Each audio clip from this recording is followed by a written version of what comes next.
Kodagu channel ವಾರ್ತೆಗಳ ಪ್ರಾಯೋಜಕರು Muliya Keshav Bhat and sons, ಚಿನ್ನಾಭರಣಗಳ ಬೃಹತ್ ಮಳಿಗೆ, ಮಡಿಕೇರಿ, ಗೋಣಿಕೊಪ್ಪ, ಪುತ್ತೂರು, ಬೆಳ್ತಂಗಡಿ, ಬೆಂಗಳೂರು. ಶಾರದಾ ಜ್ಯುವೆಲರ್ಸ್, ಕೊಡಗಿನ ಸಾಂಪ್ರದಾಯಿಕ ಆಭರಣಗಳ ಬೃಹತ್ ಮಳಿಗೆ, Aras road, Mysuru. A to Z super market, Vishwamanava double road, Kuvempu Nagar, Mysuru. SLV Promax, corn mix and corn products, Kushalnagar. Prashanth furnitures, ನಿಮ್ಮ ಅಂದದ ಮನೆಗೆ ಚಂದದ ಪೀಠೋಪಕರಣಗಳ ಮಳಿಗೆ, industrial area, Madikeri. Fabins family restaurant, ಬೆಕಾಚಿ resto cafe, always cell tower, ಕೊಯ್ದು ರಸ್ತೆ, ಮಡಿಕೇರಿ. ನೀಟ್ ಪರೀಕ್ಷೆ ಪ್ರಶ್ನೆ ಪತ್ರಿಕೆ ಸೋರಿಕೆ ಪ್ರಕರಣವನ್ನು ಮುಂದಿಟ್ಟುಕೊಂಡು ವಿದ್ಯಾರ್ಥಿಗಳ ಹಾದಿ ತಪ್ಪಿಸುವ ಮೂಲಕ ದೇಶದಲ್ಲಿ ಅಶಾಂತಿ ಮೂಡಿಸುವ ಯತ್ನದಲ್ಲಿ ಕಾಂಗ್ರೆಸ್ ತೊಡಗಿದೆ ಎಂದು ಆರೋಪಿಸಿ ಕೊಡಗು ಜಿಲ್ಲಾ ಬಿಜೆಪಿ ಮಡಿಕೇರಿಯ ಸ್ಕ್ವಾಡನ್ ಲೀಡರ್ ದೇವಯ್ಯ ವೃತ್ತದಲ್ಲಿ ಪ್ರತಿಭಟನೆ ನಡೆಸಿತು. ಕಾಂಗ್ರೆಸ್ ಮುಖಂಡರಾದ ರಾಹುಲ್ ಗಾಂಧಿ, ಪ್ರಿಯಾಂಕಾ ಗಾಂಧಿ ಸೇರಿದಂತೆ ಪಕ್ಷದ ಪ್ರಮುಖರು ಹಾಗೂ ಕಾಕ್ರೋಚ್ ಜನತಾ ಪಾರ್ಟಿಯ ವಿರುದ್ಧ ಘೋಷಣೆಗಳನ್ನು ಕೂಗಿದ ಪ್ರತಿಭಟನಾಕಾರರು ಕಾಂಗ್ರೆಸ್ ಕಚೇರಿಗೆ ಮುತ್ತಿಗೆ ಹಾಕುವ ಪ್ರಯತ್ನಕ್ಕೆ ಮುಂದಾದರು.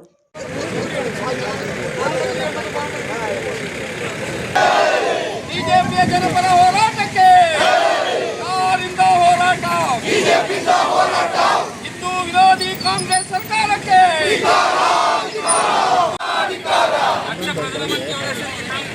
ದೇಶದ್ರೋಹಿಗಳಿಗೆ ಕೊಡ್ತಿರುವ ಕಾಂಗ್ರೆಸ್ ಭಾರತ್ ಮಾತಾ ಕಿ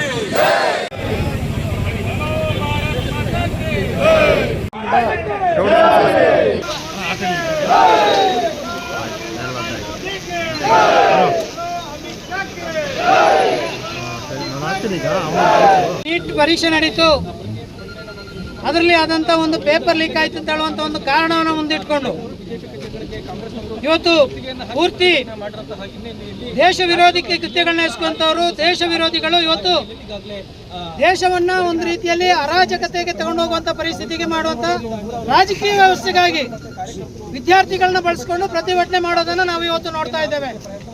ಯಾಕೆಂತ ಹೇಳಿದ್ರೆ ನೀಟ್ನಲ್ಲಿ ಏನು ಪ್ರಶ್ನೆ ಪತ್ರಿಕೆ ಲೀಕ್ ಆಯ್ತು ಅಂತ ಹೇಳುವಂತ ಇದು ಬಂತು, ಆ ಕೂಡಲೇ ಕೇಂದ್ರದ ಸರ್ಕಾರ ಅದಕ್ಕೆ ತಕ್ಕ ಕ್ರಮವನ್ನು ಕೈಗೊಳ್ತು. ಆ ಕೂಡಲೇ ಅದನ್ನ ರದ್ದು ಮಾಡಿ ಹೊಸದಾಗಿ ದಿನಾಂಕವನ್ನ ನಿಶ್ಚಯ ಮಾಡೋ ಮುಖಾಂತರ ಮತ್ತೆ ಯಶಸ್ವಿಯಾಗಿ ಯಾರಿಗೂ ತೊಂದರೆ ಆಗದಾಗೆ, ಯಾರಿಗೂ ಅನ್ಯಾಯ ಆಗದಾಗೆ ಮತ್ತೆ ಒಂದು ಇದನ್ನ ನೀಟ್ ಎಕ್ಸಾಮ್ ಅನ್ನ ಮಾಡಿ ಎಲ್ಲ ವಿದ್ಯಾರ್ಥಿಗಳಿಗೆ ನ್ಯಾಯ ಕೊಟ್ಟು ಮತ್ತೆ ಅದರ ನಂತರ ಅದರ ಫಲಿತಾಂಶವನ್ನು ಪ್ರಕಟ ಮಾಡಿ ಈಗ ವಿದ್ಯಾರ್ಥಿಗಳೆಲ್ಲ ಏನಾದರೂ ಪ್ರಕ್ರಿಯೆ ನಡೀತಾ ಇದೆ ಅಲ್ಲಿ ವಿಶ್ವವಿದ್ಯಾಲಯಗಳಲ್ಲಿ ಪ್ರವೇಶ ಪಡೆಯುವ ಪ್ರಕ್ರಿಯೆಯಲ್ಲಿ ತೊಡಗಿಸಿಕೊಂಡಿದ್ದಾರೆ.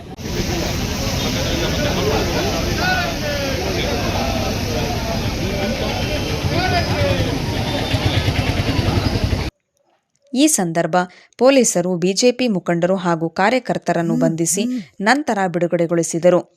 ಕಾಂಗ್ರೆಸ್ ಪ್ರಮುಖರು ಪ್ರಧಾನಮಂತ್ರಿ ನರೇಂದ್ರ ಮೋದಿ ಅವರ ಮನೆಗೆ ಮುತ್ತಿಗೆ ಹಾಕಲು ಯತ್ನಿಸಿದ್ದನ್ನು ಬಿಜೆಪಿ ಪ್ರಮುಖರು ತೀವ್ರವಾಗಿ ಖಂಡಿಸಿದರು. ವಿಧಾನಸಭೆಯ ಮಾಜಿ ಅಧ್ಯಕ್ಷ ಕೆಜಿ ಬೋಪಯ್ಯ ಅವರು ಮಾತನಾಡಿ, ನೀಟ್ ಪ್ರಕರಣದ ಕುರಿತು ವಿದ್ಯಾರ್ಥಿಗಳು ನಡೆಸಿದ ಹೋರಾಟದ ನಡುವೆ ಪ್ರವೇಶಿಸಿ ಕಾಂಗ್ರೆಸ್ ಮತ್ತು ಕಾಕ್ರೋಚ್ ಜನತಾ ಪಾರ್ಟಿಗಳು ನಡೆಸಿರುವ ಹೋರಾಟ ದೇಶದಲ್ಲಿ ಅರಾಜಕತೆ ಸೃಷ್ಟಿಸುವ ಪ್ರಯತ್ನವಾಗಿದೆ ಎಂದು ಆರೋಪಿಸಿದರು.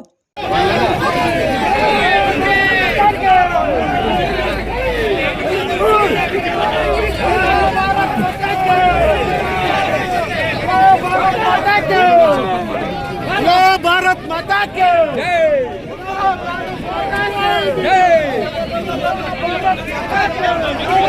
ಬಿಜೆಪಿ ಜನಪರ ಹೋರಾಟಕ್ಕೆ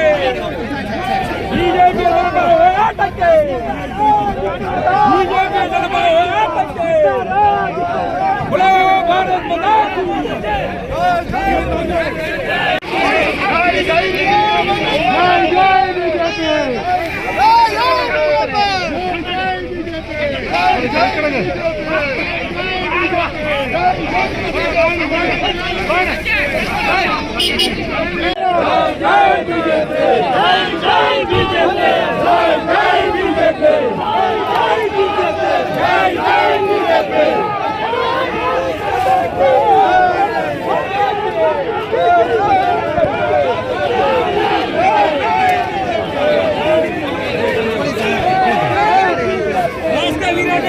ಕಾಂಗ್ರೆಸ್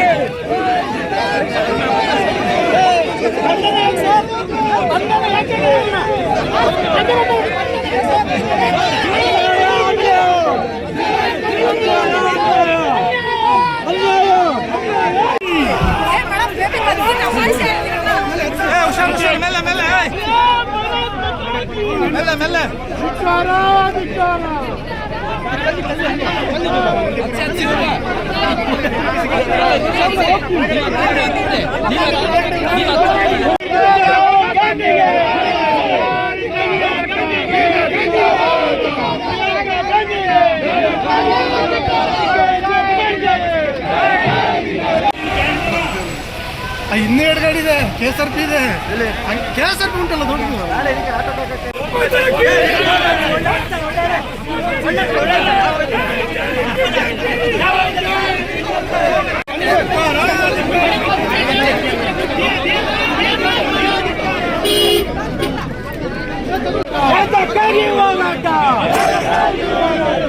ಕಾಂಗ್ರೆಸ್ ಸರ್ಕಾರಕ್ಕೆ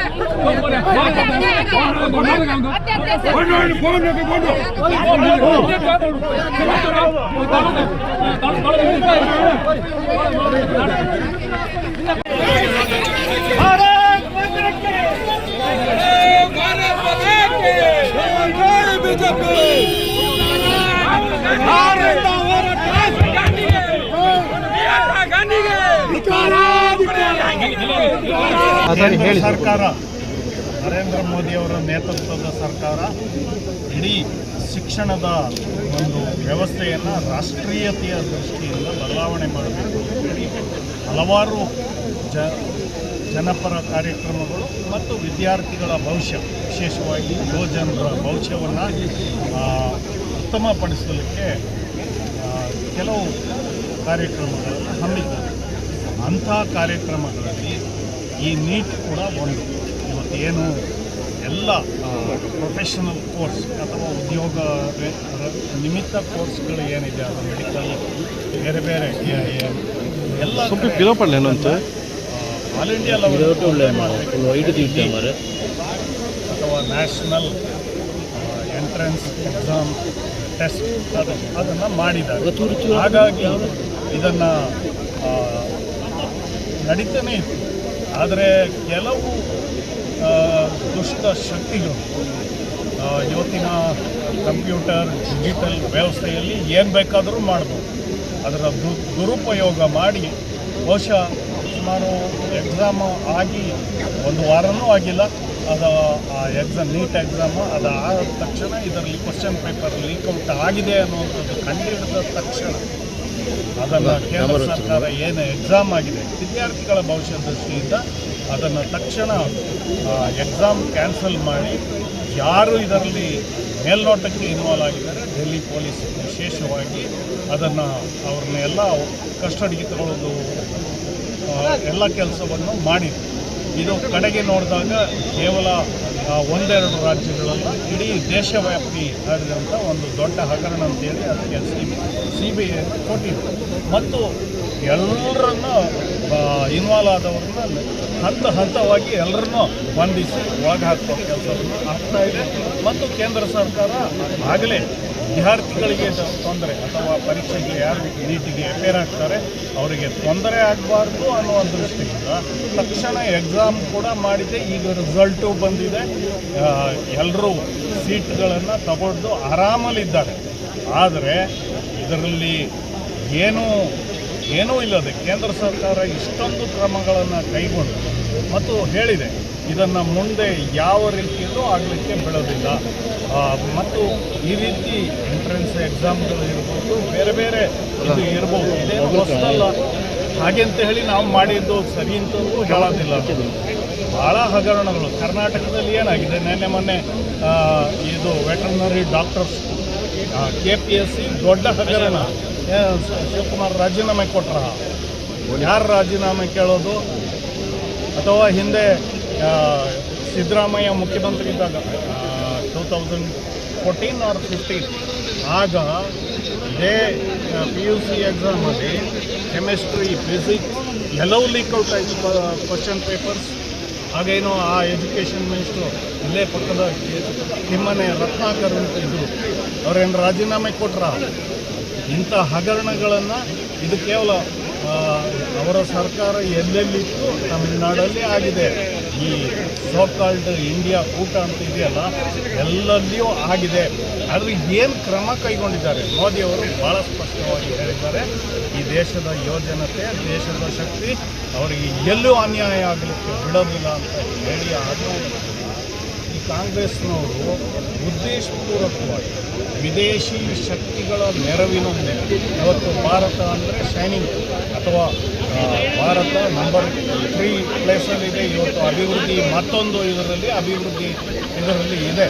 ಇದನ್ನು ಸಹಿಸಕ್ಕಾಗದಂಥ ಕೆಲವು ವಿದೇಶಿ ಶಕ್ತಿಗಳು ಈ ದೇಶದಲ್ಲಿ ಭಾರತೀಯ ರಾಷ್ಟ್ರೀಯತೆ ಬೆಳೀತಾ ಇದೆ, ಹಿಂದುತ್ವ ಬೆಳೀತಾ ಇದೆ. ಹಿಂದುತ್ವ ಅಂದರೆ ಈ ದೇಶದ ಸಂಸ್ಕೃತಿ.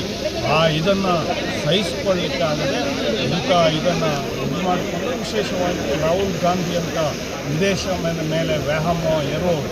ಯಾಕೆ ಆಗಾಗ ವಿದೇಶಕ್ಕೆ ಹೋಗಿ ಮೊನ್ನೆ ಯಾರೋ ವೈರಲ್ ಮಾಡಿದ್ದಾರೆ, ಚಡ್ಡಿ ಹಾಕ್ಕೊಂಡು ಯಾರ್ಯಾರು ಒಬ್ಬ ಅಪೋಸಿಷನ್ ಲೀಡರ್ ಮಾಡೋ ನಾಚಿಕೆ ಆಗ್ತದೆ. ಅಂಥವರ ನೇತೃತ್ವದಲ್ಲಿ ಇವತ್ತು ವಿದ್ಯಾರ್ಥಿಗಳು ಜಂತರ್ ಮಂತರಲ್ಲಿ ಶಾಂತಿಯುತವಾಗಿ ಪ್ರತಿಭಟನೆ ಮಾಡ್ತಾಯಿದ್ರು. ಅವರ ಅಹವಾಲು ಕೇಳಬೇಕು. ಅದು ಬಿಟ್ಟು ಅವರಿಗೆ ತದ್ವಿರುದ್ಧವಾಗಿ ಅವರೇನು ಶಾಂತಿಯುತ ಪ್ರತಿಭಟನೆ ಅಂತಿದ್ದಾರೆ, ಅದಕ್ಕೆ ತದ್ವಿರುದ್ಧವಾಗಿ ಕಾನೂನು ಕೈಗೆತ್ತಿಕೊಂಡು ಇವತ್ತು 120 ವಿದ್ಯಾರ್ಥಿಗಳಿಗೂ ಲಾಠಿ ಏಟಿಂದ ಪೆಟ್ಟಾಗಿದೆ. 120 ಪೊಲೀಸ್ನವರು ಗಾಯಗೊಂಡಿದ್ದಾರಲ್ಲ, ಫ್ರ್ಯಾಕ್ಚರ್ ಆಗಿದೆ ಹೆಣ್ಣು ಮಕ್ಕಳಿಗೆಲ್ಲ, ಲೇಡಿ ಕಾನ್ಸ್ಟೇಬಲ್ಸ್. ಇದಕ್ಕೇನು ಉತ್ತರ? ಈ ರೀತಿ ದೇಶದಲ್ಲಿ ಅಜಾಗರೂಕತೆ ಉಂಟು ಮಾಡುವಂಥ ಕೆಲಸವನ್ನು ಮಾಡಿದ್ದಾರೆ. ಅದರಲ್ಲೂ ಒಬ್ಬ ಪ್ರಧಾನಮಂತ್ರಿ, ಇವತ್ತು ಪ್ರಧಾನಮಂತ್ರಿ ಅಂದರೆ ಕೇವಲ BJP ಅವರಿಗೆ ಪ್ರಧಾನಿ, ಈ ರಾಷ್ಟ್ರದ ಪ್ರಧಾನಮಂತ್ರಿ. ಇಡೀ ಪ್ರಪಂಚವೇ ಅವ್ರನ್ನ ಗೌರವದಿಂದ ನೋಡ್ತಾ ಇದೆ. ಅವರ ಏನು ಮನೆ ಇದೆ ಹೈಲಿ ಪ್ರೊಟೆಕ್ಟೆಡ್ ಏರಿಯಾ, ಅಲ್ಲಿ ಯಾರು ಏನೂ ಹೋಗೋದು, ಯಾಕೆಂದರೆ ಅವರ ಜೀವಕ್ಕೆ ಅಷ್ಟು ಅಪಾಯ ಇದೆ. ಅಂಥ ಇದಕ್ಕೆ ಇಡೀ ಕಾಂಗ್ರೆಸ್ ಗ್ಯಾಂಗ್ ಹೋಗಿ ಅಟ್ಯಾಕ್ ಮಾಡೋದು ಅಂದರೆ ಎಲ್ಲಿದೆ ಕಾನೂನು ಸುವ್ಯವಸ್ಥೆ? ಒಬ್ಬ ಅಪೋಸಿಷನ್ ಲೀಡರ್ ಅವರ ನೇತೃತ್ವ, ಒಬ್ಬ ಅಪೋಸಿಷನ್ ಲೀಡರ್ ಆಫ್ ಅಪೋಸಿಷನ್ ಅಂದರೆ ಸೂಡೋ ಪ್ರೈಮ್ ಮಿನಿಸ್ಟರ್ ಅಂತ ಲೆಕ್ಕ. ಪ್ರೈಮ್ ಮಿನಿಸ್ಟರ್ ಅಷ್ಟೇ ಜವಾಬ್ದಾರಿ ಇದೆ ಸರ್ಕಾರದ ತಪ್ಪುಗಳನ್ನು ಹೇಳುವಂಥದ್ದು. ಅದು ಬಿಟ್ಟು ಸಣ್ಣ ಮಕ್ಕಳ ಹಾಗೆ ಬೀದಿಲಿ ನಾಟಕ ಆಡ್ತಾರಲ್ಲ, ಆ ಥರ ನಾಟಕ ಆಡುವಂಥ ಕೆಲಸ ಇವತ್ತು ರಾಹುಲ್ ಗಾಂಧಿ ಕೈಯಿಂದ ಮತ್ತು ಅವರ ಗುಂಡ ವರ್ತನೆ. ಮಲ್ಲಿಕಾರ್ಜುನ ಖರ್ಗೆ ಅಂತ ಸೀನಿಯರ್ ಮೋಸ್ಟ್ ಲೀಡರ್, ಅವರು ಕೂಡ ಅವರ ಲ್ಯಾಂಗ್ವೇಜ್ ಏನು ಎಲ್ರಿಗೂ ಬರ್ತದೆ, ಅದಕ್ಕಿಂತ ಕೆಟ್ಟ ಲ್ಯಾಂಗ್ವೇಜಲ್ಲಿ ಬೈಲಿಕ್ಕೆ. ಆದರೆ BJP ಸಂಯಮದಿಂದ ವರ್ತನೆ ಮಾಡಿದೆ. ವಿದ್ಯಾರ್ಥಿಗಳ ಯುವಜನರ ಭವಿಷ್ಯಕ್ಕೆ ತೊಂದರೆ ಆಗಬಾರ್ದು ಅಂತ ಹೇಳುವುದು, ಇದನ್ನು ರಾಜಕೀಯಗೊಳಿಸಿಕೊಂಡು ಇವತ್ತು ಪ್ರಧಾನಮಂತ್ರಿಗಳ ಮನೆಗೆ ಅಟ್ಯಾಕ್ ಮಾಡುವಂಥದ್ದು, ಎಲ್ಲ ಕಡೆ ಕಾನೂನು ಸುವ್ಯವಸ್ಥೆಯನ್ನು ಹಾಳುಗೆಡುವಂಥದ್ದು, ಮೊಟ್ಟೆ ಎಸೆಯುವಂಥದ್ದು, ಎಲ್ಲವನ್ನೂ ಮಾಡಿದ್ದಾರೆ. ಇದು ಎಲ್ಲವನ್ನೂ ಇವತ್ತು ಖಂಡನೆ ಮಾಡಿ ಕಾಂಗ್ರೆಸ್ನವರೇ ನೆಟ್ಟಗಿರಿ. ನಿಮಗೆ ಯಾವ ಕಾಲಕ್ಕೂ ಇನ್ನು ನೀವು ಅಧಿಕಾರಕ್ಕೆ ಬರೋದಿಲ್ಲ. ಇಲ್ಲಿ ಅಕಸ್ಮಾತ್ ನಮ್ಮ ತಪ್ಪಿಂದ ಬಂದಿದ್ದೀರಿ ಹೊರತು ನೀವು ಇತ್ತೀಚೆ ಎಲ್ಲ ಚುನಾವಣೆಗಳಲ್ಲಿ ನೀವೇನು ಬರಲ್ಲ, ಇನ್ನು ಮುಂದೆ ಬರಲ್ಲ. ಇನ್ನಾದರೂ ಒಬ್ಬ ಜವಾಬ್ದಾರಿಯುತ ಅಪೋಸಿಷನ್ ಆಗಿ ಕೆಲಸ ಮಾಡಿ. ಅದು ಬಿಟ್ಟು ದೇಶದಲ್ಲಿ ಅಜಾಗರೂಕತೆಯನ್ನು ಉಂಟು ಮಾಡುವ ಕೆಲಸವನ್ನು ಮಾಡಿದರೆ ಜನ ನಿಮಗೆ ಪಾಠ ಕಲಿಸ್ತಾರೆ. ಇವತ್ತೇನು ನೀಟ್ ಇದೆ, ಈಗಲೇ ಅದರ ಬಗ್ಗೆ ಪ್ರಧಾನಮಂತ್ರಿಗಳು ಹೇಳಿದ್ದಾರೆ. ನಾವು ಯಾರು ಈ ರೀತಿ ಕ್ವಶನ್ ಪೇಪರ್ ಲೀಕ್ಔಟ್ ಮಾಡೋದು, ಹಗರಣದಲ್ಲಿ ಭಾಗಿಯಾಗ್ತಾರೆ, ಸಿವಿಯರ್ ಪನಿಷ್ಮೆಂಟ್ ಕೊಡಲಿಕ್ಕೆ ಪಾರ್ಲಿಮೆಂಟಲ್ಲಿ ಅವಶ್ಯಕತೆ ಬಿದ್ದರೆ ಕಾನೂನೇ ಮಾಡ್ತೇವೆ ಅನ್ನುವಂಥದ್ದು. ಇನ್ನೇನು ಬೇಕು? ಮಂಡೇನೇ ನಾವು ಬಿಲ್ ಪಾಸ್ ಮಾಡ್ತೇವೆ ಅಂತ ಹೇಳಿದ್ದಾರೆ. ಇನ್ನೇನು ಬೇಕು ಇವರಿಗೆ? ಆಗಿದ್ದು ಎಲ್ಲ ಆಗಿದೆ, ಅದನ್ನು ಮಾಡಿದ್ದು ಸರಿ ಅಂತ ಯಾವನು ಮಾಡಿದ್ದಾನೆ ಅವ್ರನ್ನ ಎಲ್ಲ ಎಷ್ಟೇ ದೊಡ್ಡ ಮನುಷ್ಯರಿಗೆ ಒಳಗಾಗ್ತೀವಿ. ಅವರು ಮಾಡಿರ್ತಕ್ಕಂಥಲ್ಲ ಅಧಿಕಾರಿಗಳು ಅಥವಾ ಯಾರು ಮಾಡಿದ್ದಾರೆ ಗೊತ್ತಿಲ್ಲ. ಆದರೆ ಇವತ್ತಿನ ಪರಿಸ್ಥಿತಿ ನೋಡಿದಾಗ CJP ಅದೊಂದು ಪೊಲಿಟಿಕಲ್ ಪಾರ್ಟಿ ಅಲ್ಲ, ಅದು ರಿಜಿಸ್ಟ್ರೇಷನ್ ಆಗಿಲ್ಲ. ಆ ಪಾರ್ಟಿ ಇವತ್ತು ಇಷ್ಟೊಂದು ಮಾಡಬೇಕಾದ್ರೆ ವಿದೇಶಿ ಷಡ್ಯಂತ್ರನೇ ಕಾರಣ. ಇವತ್ತು ಈ ದೇಶದಲ್ಲಿ ರಷ್ಯಾ, ಅಮೆರಿಕ ಬಿಟ್ಟರೆ ಭಾರತ 3ನೇ ಸ್ಥಾನದಲ್ಲಿದೆ.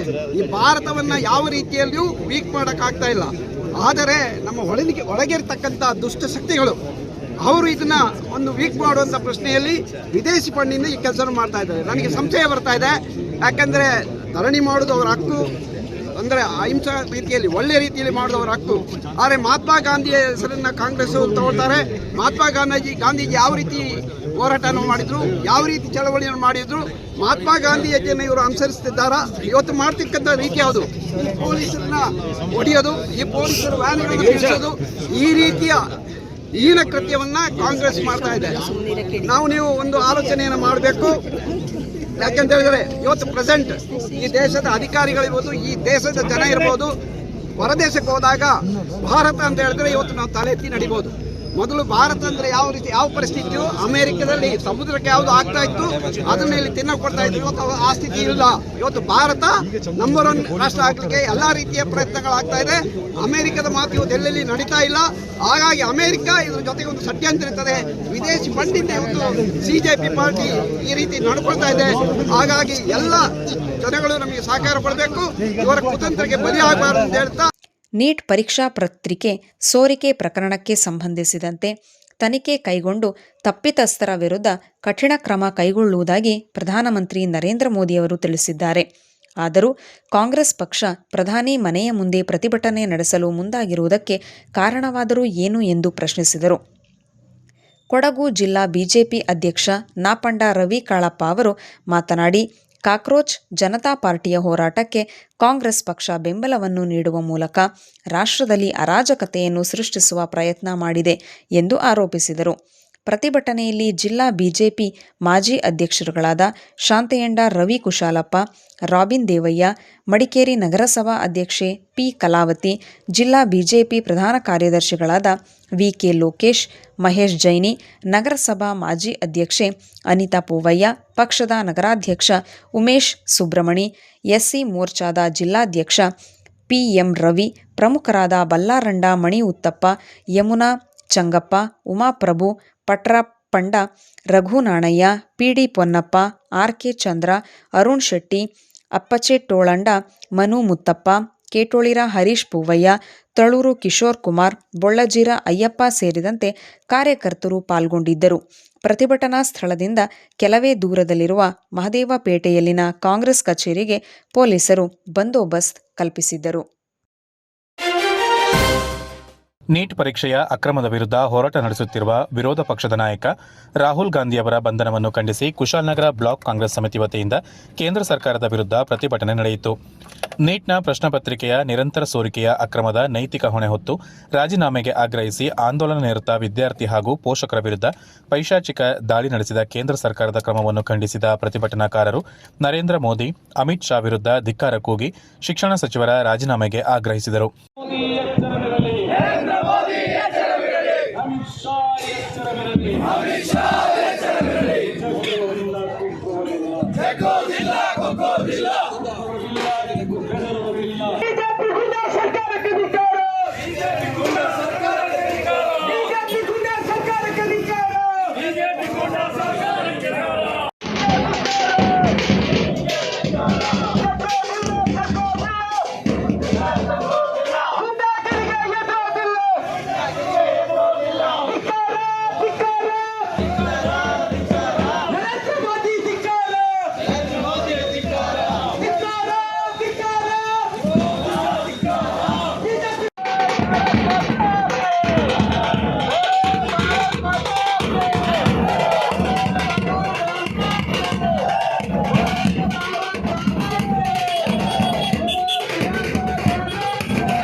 ಬಂಧನಕ್ಕೆ ಒಳಪಡಿಸಿರುವ ವಿದ್ಯಾರ್ಥಿಗಳ ಬಿಡುಗಡೆಗೆ ಆಗ್ರಹಿಸಿ ಮತ್ತು ಅವರ ಮೇಲೆ ಹೂಡಿರುವ ಮೊಕದ್ದಮೆಗಳನ್ನು ಕೈಬಿಡುವಂತೆ ಒತ್ತಾಯಿಸಿ ಘೋಷಣೆಗಳನ್ನು ಕೂಗಲಾಯಿತು.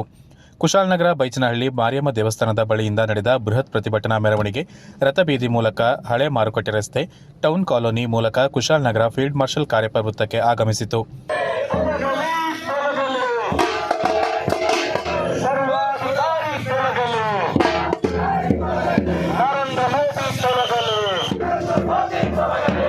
ಗೃಹಮಂತ್ರಿ ರಾಜೀನಾಮೆ ನೀಡಿ ಅನಕ್ಷರಸ್ಥರ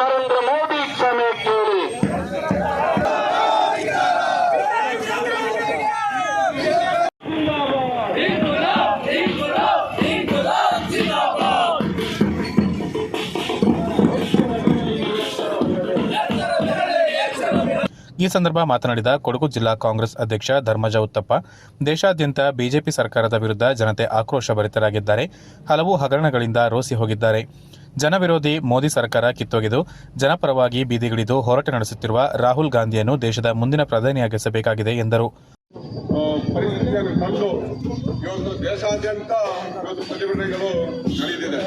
ಈ ಒಂದು ಪ್ರತಿಭಟನೆಗೆ ತಾವೆಲ್ಲ ಆಗಮಿಸಿದ್ದೀರಾ, ಪ್ರಮುಖರು ಆಗಮಿಸಿದ್ದಾರೆ. ಮಾನ್ಯ ಈ ಬ್ಲಾಕ್ ಕಾಂಗ್ರೆಸ್ ಅಧ್ಯಕ್ಷರಾದ BP ಶಶಿಧರ್ ಅವರು ಭಾರಿ ಉತ್ತಮವಾಗಿ ಇವತ್ತು ಕುಶಾಲನಗರದಲ್ಲಿ ನಿನ್ನೆ ತಾನೇ ನಾವು ಜಿಲ್ಲೆಯಲ್ಲಿ ಕೂಡ ಪ್ರಾರಂಭಿಸಿದ್ದು. ಅವತ್ತು ನಾವು ಆ ಸಂದರ್ಭದಲ್ಲಿ ಮೊನ್ನೆ ದಿವಸ ಎಲ್ಲರಿಗೂ ಕೂಡ ಹೇಳಿದ್ದು, ಎಲ್ಲ ಬ್ಲಾಕ್ ಮಟ್ಟದಲ್ಲಿ ಎಲ್ಲ ಪಟ್ಟಣ ಪಂಚಾಯತಿಯ ಮುಖ್ಯ ಪಟ್ಟಣಗಳಲ್ಲಿ ಈ ಪ್ರತಿಭಟನೆ ನಡೀಬೇಕು, ಹೋಬಳಿಗಳಲ್ಲಿ ನಡೀಬೇಕಂತ ಹೇಳುವ ಒಂದು ಮಾತಾಡ್ತಿದ್ದೇವೆ. ಇವತ್ತು ಮಾನ್ಯ BP ಶಶಿಧರ್ ಅವರು ಭಾರಿ ಅಚ್ಚುಕಟ್ಟಾಗಿ ಇವತ್ತು ಇಲ್ಲೊಂದು ಉತ್ತಮವಾದ ಒಂದು ಪ್ರತಿಭಟನೆಯನ್ನು ಸಂಘಟಿಸಿದ್ದಾರೆ. ಅದ್ರ ಜೊತೆಗೆ ಇಲ್ಲಿಗೆ ನಮ್ಮ ಪಕ್ಷದ ಮಾನ್ಯ ಮುತ್ತಪ್ಪನವರು ಆಗಮಿಸಿದ್ದಾರೆ.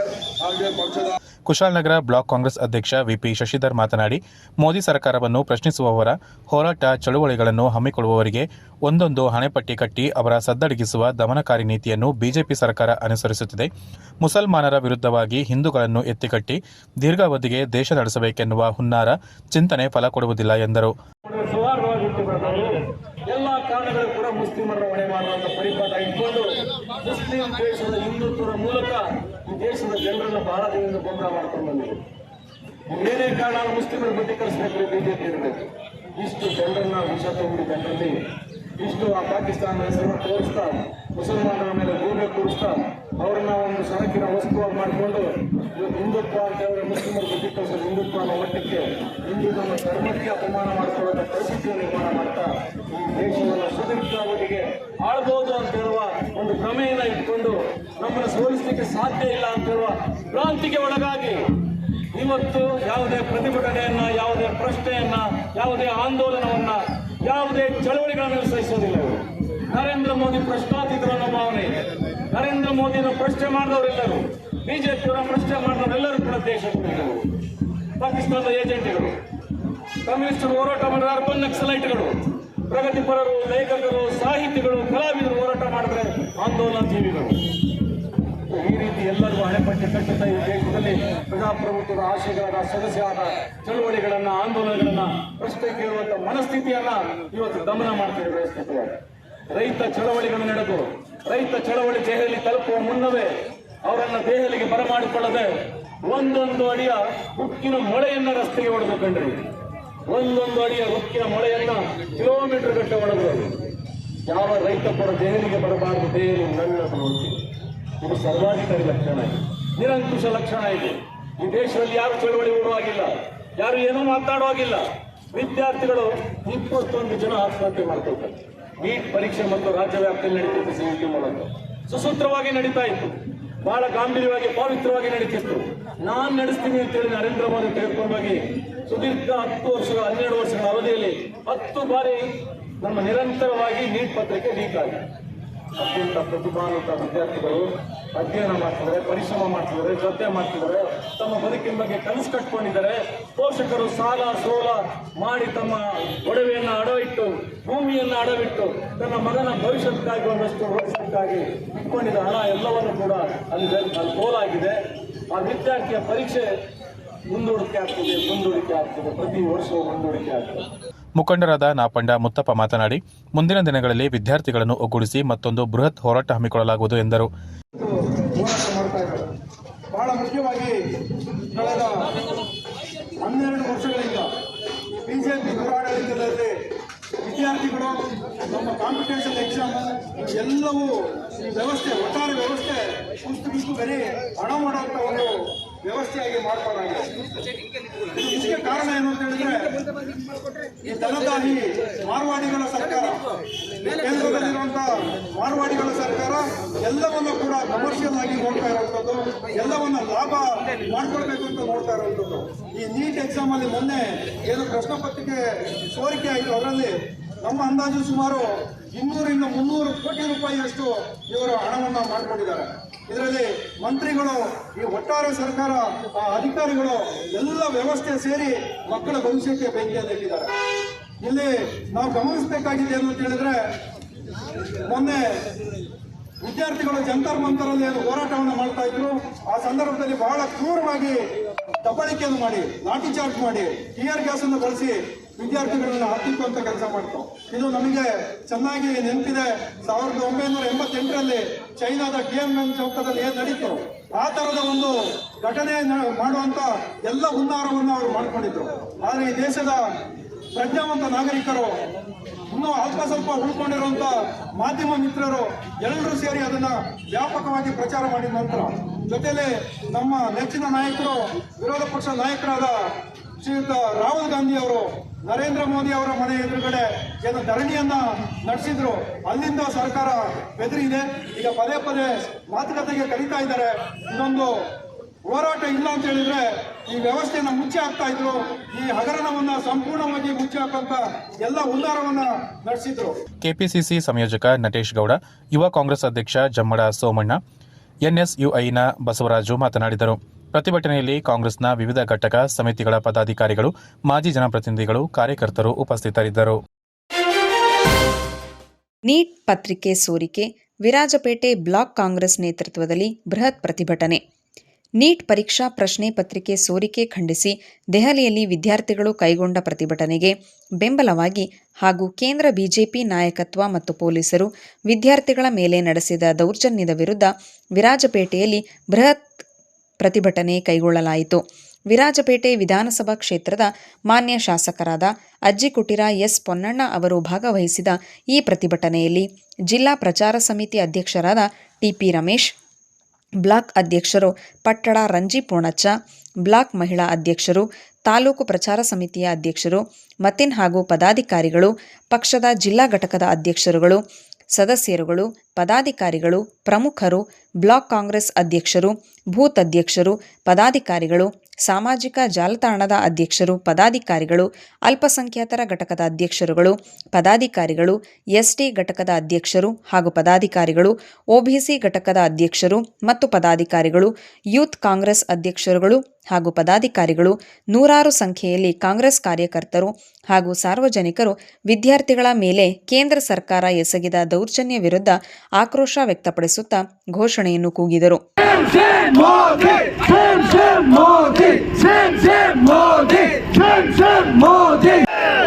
ವಿದ್ಯಾರ್ಥಿ ಪ್ರತಿಭಟನೆ, ಬಲೋ ವಿದ್ಯಾರ್ಥಿ ಪ್ರತಿಭಟನೆ, ಬಲೋ ವಿದ್ಯಾರ್ಥಿ ಸಂಗ್ರಾಮಕ್ಕೆ, ಬಲೋ विद्यार्थी संग्राम के, कांग्रेस पार्टी के, जी के, राहुल जी आप आगे बढ़ो, हम आपके साथ हैं, पन्ना जी आगे बढ़ो, पन्ना जी हम तुम्हारे साथ हैं, ಬರೀ ಒಂದು ವರ್ಷದ ಸೋರಿಕೆಗೆ ಸೀಮಿತವಾಗಿರುವಂತಹ ವಿಚಾರ ಅಲ್ಲ. ಇದನ್ನು ದಯವಿಟ್ಟು ಎಲ್ಲರೂ ಕೂಡ ಅರ್ಥ ಮಾಡ್ಕೊಳ್ಳಿ. ನಾನು ಇವತ್ತಿದನ್ನು ವಿರೋಧಿಸ್ತಾ ಇದ್ದಾರೆ, ಕೆಲವರು ಈ ಪ್ರತಿಭಟನೆಯನ್ನು ವಿರೋಧಿಸ್ತಾ ಇದ್ದಾರೆ. ಇವರೆಲ್ಲ ಉಗ್ರಗಾಮಿಗಳು,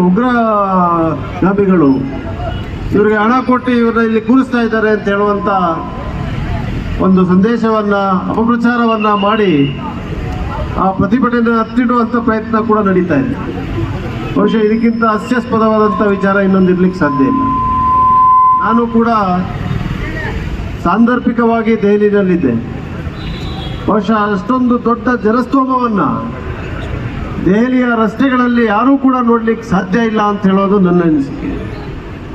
ಲಕ್ಷಾಂತರ ಜನ ಮಕ್ಕಳು, ಎಲ್ಲ 18, 16, 18, 20, 25 ಒಳಗೆ ವಯಸ್ಸಿನಂಥ ಮಕ್ಕಳು, ರಾಜಕಾರಣದ ಬಗ್ಗೆ ಅರಿವಿಕೆ ಇಲ್ಲದಿರುವಂಥ ಮಕ್ಕಳು, ನಮ್ಮ ಭವಿಷ್ಯ ಎಲ್ಲೋ ಕತ್ತಲಲ್ಲಿ ಅಡಗೋಗಿದೆ ಇವತ್ತು ಅಂತ ಹೇಳುವ ಆತಂಕದಿಂದ ಇವತ್ತು ನೀಟ್ ಪರೀಕ್ಷೆ ಯಾವ ರೀತಿಯಾಗಿ ಕೆಲವರಿಗೆ ಸೀಮಿತವಾಗಿದೆ ಅಂತ ಹೇಳುವಂಥ ಒಂದು ಅಚಲವಾದಂಥ ಅವರ ನಂಬಿಕೆಯಿಂದ ಪ್ರತಿಭಟನೆಗಳಿದಂತು. ಅವರನ್ನು ನೀವು ಲಾಠಿಯ ಮೂಲಕ, ಟಿಯರ್ ಗ್ಯಾಸಿನ ಮೂಲಕ, ಮುಳ್ಳಿನ ಮೂಲಕ, ತಂತಿಯ ಮೂಲಕ ಹೊಡೆದು ಅವ್ರನ್ನ ಇವತ್ತಲ್ಲಿಂದ ಪ್ರತಿಭಟನೆಯನ್ನು ಹತ್ತಿಡುವಂಥ ಪ್ರಯತ್ನವನ್ನು ಮಾಡಿದ್ದೀರಲ್ಲ, ಇದಕ್ಕಿಂತ ದೊಡ್ಡ ಅನ್ಯಾಯ ಇನ್ನೊಂದು ಇರಕ್ಕೆ ಸಾಧ್ಯವೇ ಇಲ್ಲ. ನಾವು ಇವತ್ತೆಲ್ಲ ಕೂಡ ಇವತ್ತು ವಿರಾಜಪೇಟೆಯಲ್ಲಿ ಸೇರಿದ್ದೇವೆ. ನಾನು ಕೊಡಗಿನ ಪ್ರತಿಯೊಬ್ಬ ಪೋಷಕರಲ್ಲಿ, ವಿದ್ಯಾರ್ಥಿನಿಗಳಲ್ಲಿ ಕೇಳಲಿಕ್ಕೆ ಬಯಸ್ತೇನೆ, ಎಷ್ಟು ಜನ ಪ್ರತಿ ವರ್ಷ ನೀಟ್ನಲ್ಲಿ ತಾವು ಭಾಗವಹಿಸಿ ಇವತ್ತು ವೈದ್ಯರಾಗಲಿಕ್ಕೆ ಅಡ್ಮಿಷನ್ ಸಿಗ್ಲಿಕ್ಕೆ ಅರ್ಹರಾಗಿದ್ದೀರಿ? ನೀಟಿನ ಪೂರೈಸಿರುವಂಥ ಎಷ್ಟು ಮಕ್ಕಳಿದ್ದಾರೆ ಜಿಲ್ಲೆಯಲ್ಲಿ?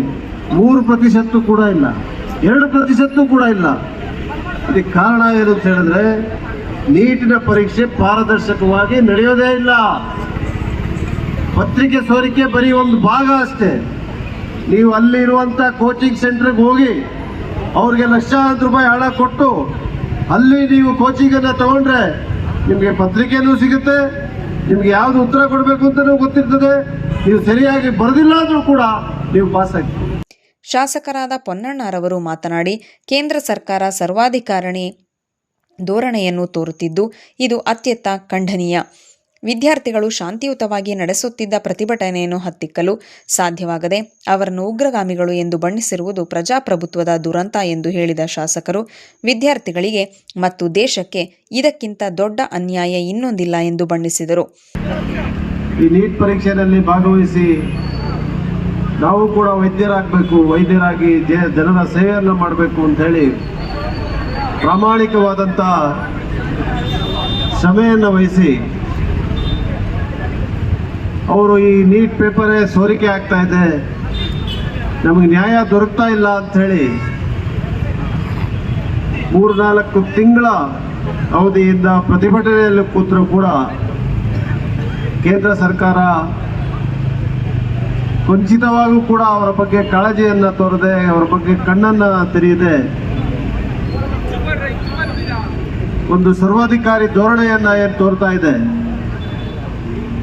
ಇದನ್ನ ಪ್ರತಿಯೊಬ್ಬ ಈ ದೇಶದ ನಾಗರಿಕ, ಪ್ರತಿಯೊಬ್ಬ ದೇಶದ ಪ್ರಜಾಪ್ರಭುತ್ವ ವ್ಯವಸ್ಥೆಯಲ್ಲಿ ವಿಶ್ವಾಸ ಇರುವವನು, ನಂಬಿಕೆ ಇರುವವನು ಖಂಡಿಸಲೇಬೇಕು ಅಂತ ಹೇಳುವಂಥದ್ದು. ವಿರಾಜಪೇಟೆ ಬ್ಲಾಕ್ ಕಾಂಗ್ರೆಸ್, ವಿರಾಜಪೇಟೆ ಪ್ರಚಾರ ಸಮಿತಿ, ವಿರಾಜಪೇಟೆ ಯುವ ಕಾಂಗ್ರೆಸ್ ಹಾಗೂ ವಿರಾಜಪೇಟೆಯ ಎಲ್ಲ ಘಟಕಗಳ ಸಹಯೋಗದಲ್ಲಿ ಈ ಪ್ರತಿಭಟನೆ ಆಯೋಜಿಸಲಾಗಿತ್ತು. ಬಿಡದಿ ರೈತ ಹೋರಾಟಕ್ಕೆ ಬೆಂಬಲ ನೀಡಲು ಹೊರಟಿದ್ದ ಕೊಡಗು ರೈತ ಸಂಘಟನೆಯನ್ನು ಪೊಲೀಸ್ ಇಲಾಖೆ ವಶಕ್ಕೆ ಪಡೆದು ಬಿಡದಿಗೆ ತೆರಳದಂತೆ ತಾಕೀತು ಮಾಡಿತು. ಇದಕ್ಕೆ ರೈತರು ನಮಗೆ ಯಾವುದೇ ಮಾಹಿತಿ ನೀಡದೆ ಪೊಲೀಸ್ ಇಲಾಖೆ ನಾವು ತೆರಳುತ್ತಿದ್ದ ಬಸ್ಸನ್ನು ಅಡ್ಡಗಟ್ಟಿ ಮಾರ್ಗ ಬದಲಾಯಿಸಿ ಕೂಡಿಗೆ ರೈತ ಭವನದಲ್ಲಿ ಕೂಡಿ ಹಾಕಿದ್ದಾರೆ. ಎಸ್ಪಿ ಅವರು ಮೊದಲೇ ತೆರಳದಂತೆ ಸೂಚನೆ ನೀಡಬೇಕಾಗಿತ್ತು. ನಾವು 3 ದಿನದ ಮೊದಲೇ ಎಲ್ಲ ತಯಾರಿ ಮಾಡಿಕೊಂಡಿದ್ದೆವು. ಇವತ್ತು ನಮಗೆ ಭಾರಿ ನಷ್ಟ ಆಗಿದೆ. ಈ ನಷ್ಟವನ್ನು ಪೊಲೀಸ್ ಇಲಾಖೆ ತುಂಬಿಕೊಡಬೇಕು. ಇವತ್ತು ರೈತರನ್ನು ತಡೆದ ಪರಿಣಾಮ ಮುಂದಿನ ದಿನಗಳಲ್ಲಿ ಕೊಡಗು ಬಂದ್ಗೆ ಕರೆ ನೀಡಲಾಗುವುದು ಎಂದರು.